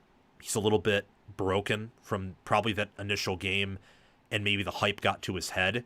And he was probably also that raw out of high school. That's what last year's film would suggest too, where he has unlimited upside, but his floor is incredibly, incredibly low. And maybe that plays into the offensive line. Same with Baxter being hurt, but I think I was a bit too early on them. Texas should be able to run for more than like what the 4 or 3.8 yards per carry they did on UTEP. They should be able to run for more than 227 yards on 55 carry. I mean, again, Texas is running nearly 70% of the time in this game because what happened with Manning, and UTEP had 5 TFLs. Now, that's one TFL for every fifth run, but again, for Texas over UTEP, you ideally want to be better than that. Not complaining too much there. I still think the O-line is good. I just think I was a bit too early on it. It clearly has some kinks to work out, I would say. Defense, fantastic. The younger running backs got to shine and look good. And shout out to Texas special teams. Mason Shipley making both of his field goals, and Jack Bomeister averaging 47.8 yards per punt, pinning one inside the 20 in this game. On the year, he's averaging 45.6 yards per punt, 5 inside the 20. And he's looked phenomenal. Like, his best game was this game, and his Ohio State game was pretty close. Worst game was against San Jose State, but Texas, whenever they punted in that game, was usually pretty close to the 50 as is, if I remember correctly. So, I mean, shout out to Texas for really transforming that special teams unit. That was a good move by Sark and by special teams coordinator Jeff Banks. Pete Kwiatkowski and Johnny Nansen are doing a perfect job on defense. Defense and special teams are wonderful. But I gotta be honest here, Texas, through these 3 games, looks kind of like a better version of Iowa. If you really want to be honest about it. That's kind of... They look like Iowa if you scaled for talent. Like, looking at these numbers, and I'll bring them up as the final part of this segment here. Texas is carried right now by special teams and defense and efficiency. I mean, they fell 4 spots after that UTEP game in FPI. Penn State didn't fall, despite having also I'd say lackluster performance where they weren't sharing much of the playbook. I don't think Indiana is sharing a ton of their playbook, and they're rising pretty quickly in FPI. Michigan showed the playbook, and according to efficiency metrics, they're more effective than Texas, which, after what Texas did to Michigan last year, is possibly damning, but I still think Texas is better than Michigan for now. Texas has the 15th best special teams unit in efficiency, 2nd best defense. They have the 83rd best offense, adjusted for opponents. So even factoring in Ohio State's defense, this is an offense that right now is just dreadful. I think this is Sarkisian's worst offense since either 2021 or 2022. And if this continues, it will certainly be his worst since 2021, and it could even be worse than that. This is a really, really bad effort, and it might be time to consider giving up the play calling or looking at some other options if this continues. Okay, only 2 more segments to go. I want to talk about Penn State, speaking of a team with lackluster effort. Penn State, once again, looks pretty lethargic, slow, plays, I'd say, a C game or worse at best. They have a meh effort, but win 52-6. Nearly cover the spread. Villanova's final points came with 0 seconds left on a 4th and goal with a wonderful one-hand catch. Don't fault Penn State's 3rd or 4th string defense there. I love what I've been seeing at a Penn State defensively, on the offensive line, at tight end, and on special teams. Don't like what I'm seeing at a Drew Aller, though. It's probably the one concern if I have any. Drew Aller right now, guess what his QBR is? Don't worry. I'll pause for a few seconds so you can type it in the comment section. Or think about it. Drew Aller's QBR is a 38.3. That is 111th nationally. 4 touchdowns, 1 pick, 137.3 passer rating. You know, that isn't really all that bad. Same with the 64.8 completion percentage. But the QBR, and a lot of this is because the opponent's Penn State is playing is horrible. QBR is pretty mediocre. It's actually downright terrible. I'm saying mediocre because I think Aller's much better than this, and they're limiting the playbook and trying to give him chemistry and easy completions with his receivers to get him on the same point and save things for the Oregon game. But that could be a rationalization. It very well could be. I mean, Penn State, I think, is the number 1 team still. I had them as the number 1 team in the preseason, but if Aller is this off for the rest of the year and his QBR is this bad, they are not winning at all. You cannot win it all with the QBRs to the top 100. It's just, it's impossible unless you're 2001 Miami, and Penn State's not that. He did have an elite 2-minute drill, though. Zipped it to Pena. He had another great 2-minute drill against FIU. Seeing those were like under pressure before halftime when things are timed and he looks good, that I feel like that tells me they're limiting the playbook, and then when they want to give him confidence and either get him a deep ball for a touchdown or they need to, see him get down the field in the 2-minute drill, they're like, okay, yeah, you can actually do these. Like, here are the plays. And then he looks good. That is my logical reasoning for why I think Aller right now is playing poorly. Of course, there are some mechanical issues. So that one pick where he was baited by the Villanova defender was just straight up awful. That was a bad read. He is having some inaccuracy issues. He's also made some good throws, though, that his receivers just haven't caught, whether, tight end. He had that amazing sideline pass to, I believe, Khalil Dinkins. Or maybe it wasn't Dinkins and it was, someone else.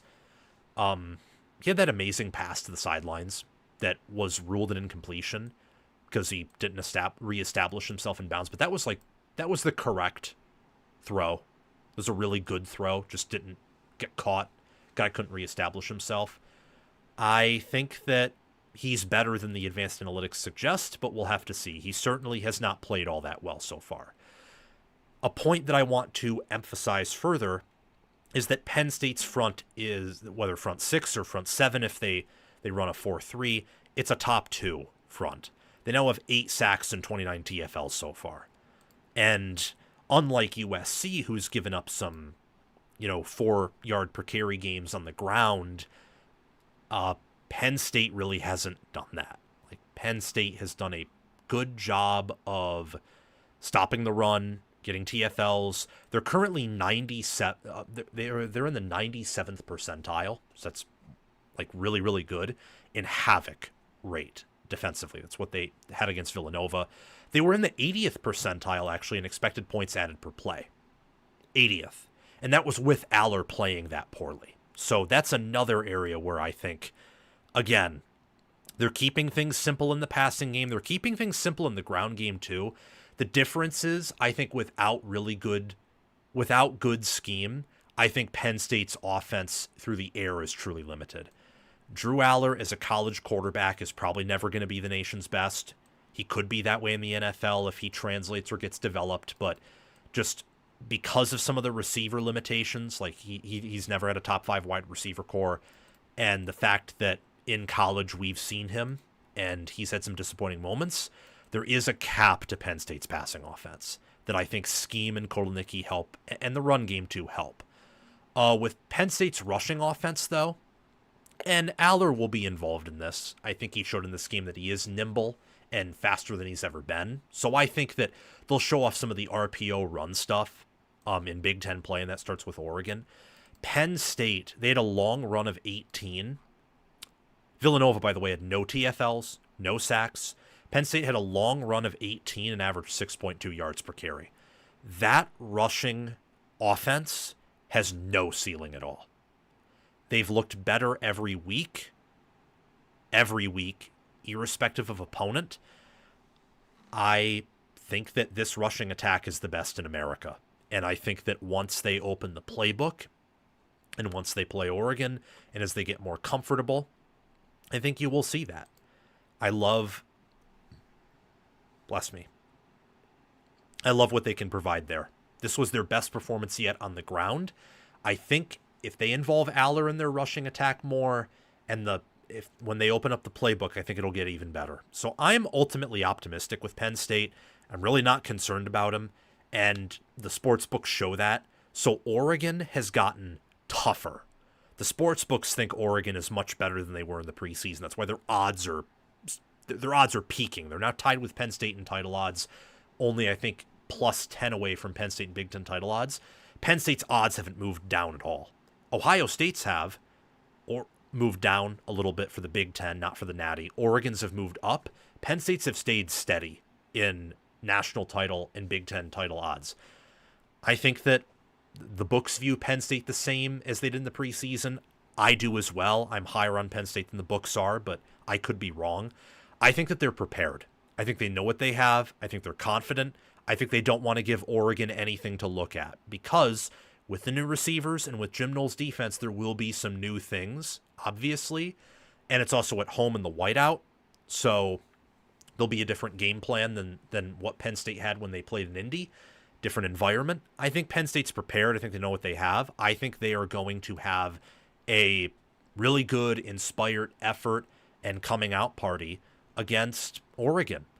What'll decide that game is whether or not Oregon can match Penn State and whether Penn State's rust is artificial, as I kind of think it is, or if there is some legitimacy to it. And last but not least, I want to talk about Michigan State, and then we'll get on out of here. Before that, I'll read the chat. If you do have any super chats, please send them in. But if not, we'll just move on. And there aren't any. Someone said G5 Joey might be the savior we need. Who is G5 Joey? Does Florida State have the best win now? Does he mean like Joey Aguilar? Does Florida State have the best win now? I mean, per FPI they do. Per FPI they do now, because Alabama's ahead of Texas. I still think in the grand scheme of things, Texas will be better than Alabama, though. I still think Ohio State has the... Well, that's tough, because Ohio State could have easily lost to Texas in an alternate universe.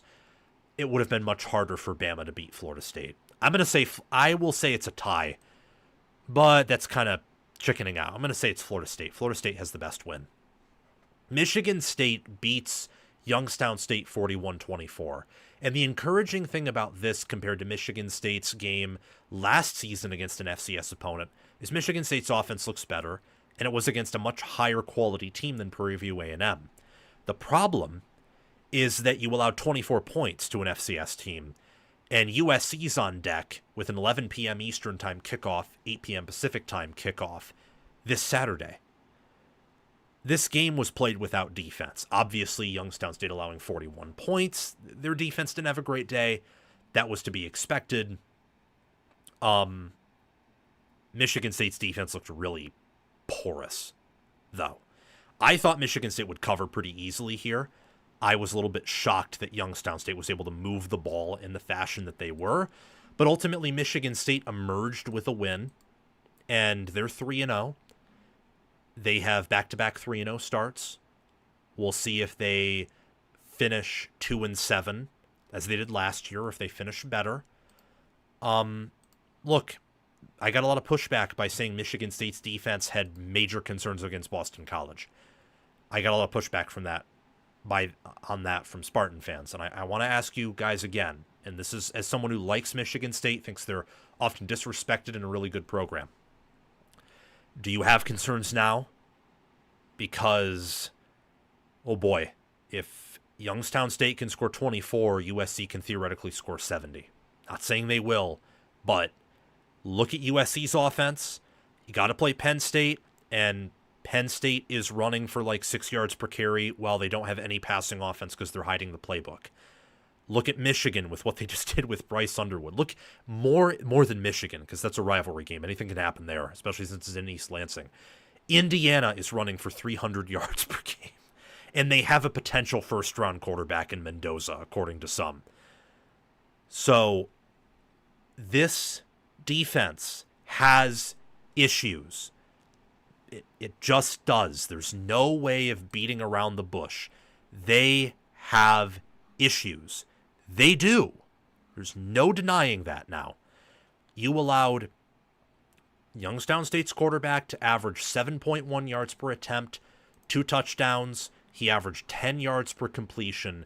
Bo Brungard Jr., he had a higher passer rating against Michigan State than he did against Mercyhurst. I don't even know what a Mercyhurst is. The defense is putrid. Now, I'm not placing all the blame on Rossi. I think their run defense is better, and last year's pass defense wasn't much to brag about either. You saw the Ohio State game where MSU could not get off the field to save their life. I know it's Ohio State, this is Youngstown State. But Their pass defense was not all sunshine and roses last year either. Lonergan's probably a better quarterback than Castellanos and a better quarterback than I certainly expected in the preseason. But there is something up with this secondary. I think losing Brantley is definitely a big part of it because Brantley was really good for MSU last year. You had him and Martinez. So the secondary as a whole in talent is worse. D-line and linebacker I think is better, though. I think the reason why Youngstown State was able to run for about 4 yards per carry sack adjusted is because that secondary is such a wart on the team that you can pass to establish the run against Michigan State. And I think that's the biggest concern here. It would be one thing if Michigan State could stop any rushing attack with a light box and their secondary was bad. Then they could get a few stops here and there, and teams that didn't have effective passing offenses would really be limited against this defense. It's kind of that's at times what the 2021 Michigan State defense was. At times, though, in the aggregate, no. This defense kind of reminds me a lot of that unit, where great front seven, pass defense is just horrific. And that's not good. It's not an encouraging sign. Especially since this team doesn't have Kenneth Walker. They have a better quarterback than Thorne and Childs. Marsh is probably just as good as Jaden Reed. Their tight ends are probably just as good, if not deeper and better. And their run blocking O-line is better. But they do not have a Heisman caliber player on that roster. They don't. So that on top of Michigan State struggling to run and really dominate Youngstown State's front, that gives me concern for Big Ten play. Michigan State is going to be a team that if they go bowling or have a winning record is going to have to win a lot of close games, which is what I projected them to do in the preseason. And thankfully with UCLA having their coach fired, and I think Maryland is still a hot mess even though they're 3-0, Michigan State should have 2 guaranteed wins on the schedule in Maryland and UCLA. But I don't know if they're guaranteed. And you still have USC, Nebraska, Indiana, Michigan, you have Iowa, you have Penn State. Yeah, you have some tough games. You have Minnesota on the road. Almost forgot about them and PJ Flex Squad. So things have to get fixed and they have to improve pretty quickly. Childs was your leading rusher. Also, obviously, your leading passer. And he had only 1 touchdown, also threw a pick that really wasn't his fault, but was the fault of the offensive line, who's been very suspect in pass blocking. All that to say, you have a wonderful QB, you have wonderful skill players, your O-line suspect in pass pro, but it's really good in run blocking, I think, and you do have a good, competent defensive front. But there are some really critical issues that this team has. Special teams, I think, is special in the sense of, are they elite? No, but they have a functional punter. They made 2 field goals in this game, and Amari Kelly is clearly a great returner. Pass defense, yet again, is horrid, but I don't think we have to talk about that more than we already have. That's beating a dead horse. Overall, Michigan State starts off 3-0. The next home game they have will probably be sold out unless USC and Nebraska collectively blow them out. I don't think that'll happen. We'll see what happens against USC. It's going to be a massive test, not just for Lincoln Riley, as Michigan State's probably his toughest opponent yet, but an even bigger test for the Michigan State Spartans. All right, everyone. Thank you for tuning in. I am going to eat dinner and upload these segments. Thank you so much for tuning on. Wonderful show that we had today. Make sure, again, to like, subscribe, hit the bell, and sign up as a paid member.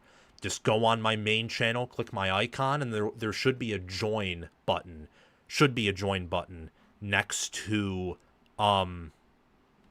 actually, let me check on YouTube if there even is one. There should be a join button next to the subscribe button or next to the notification button on my channel. So sign up as a paid member to support the channel. I would appreciate that a lot. Oh, had an audio leak there. Yeah, there is a join button. So click that join button if you want to sign up as a new member. Help support my channel. I think it's easier for all of you than Patreon. Plus you get perks. I give priority replies in the comment section to members, and there will be bonus content for certain members as well. See you guys very soon, and we will be live tomorrow at 6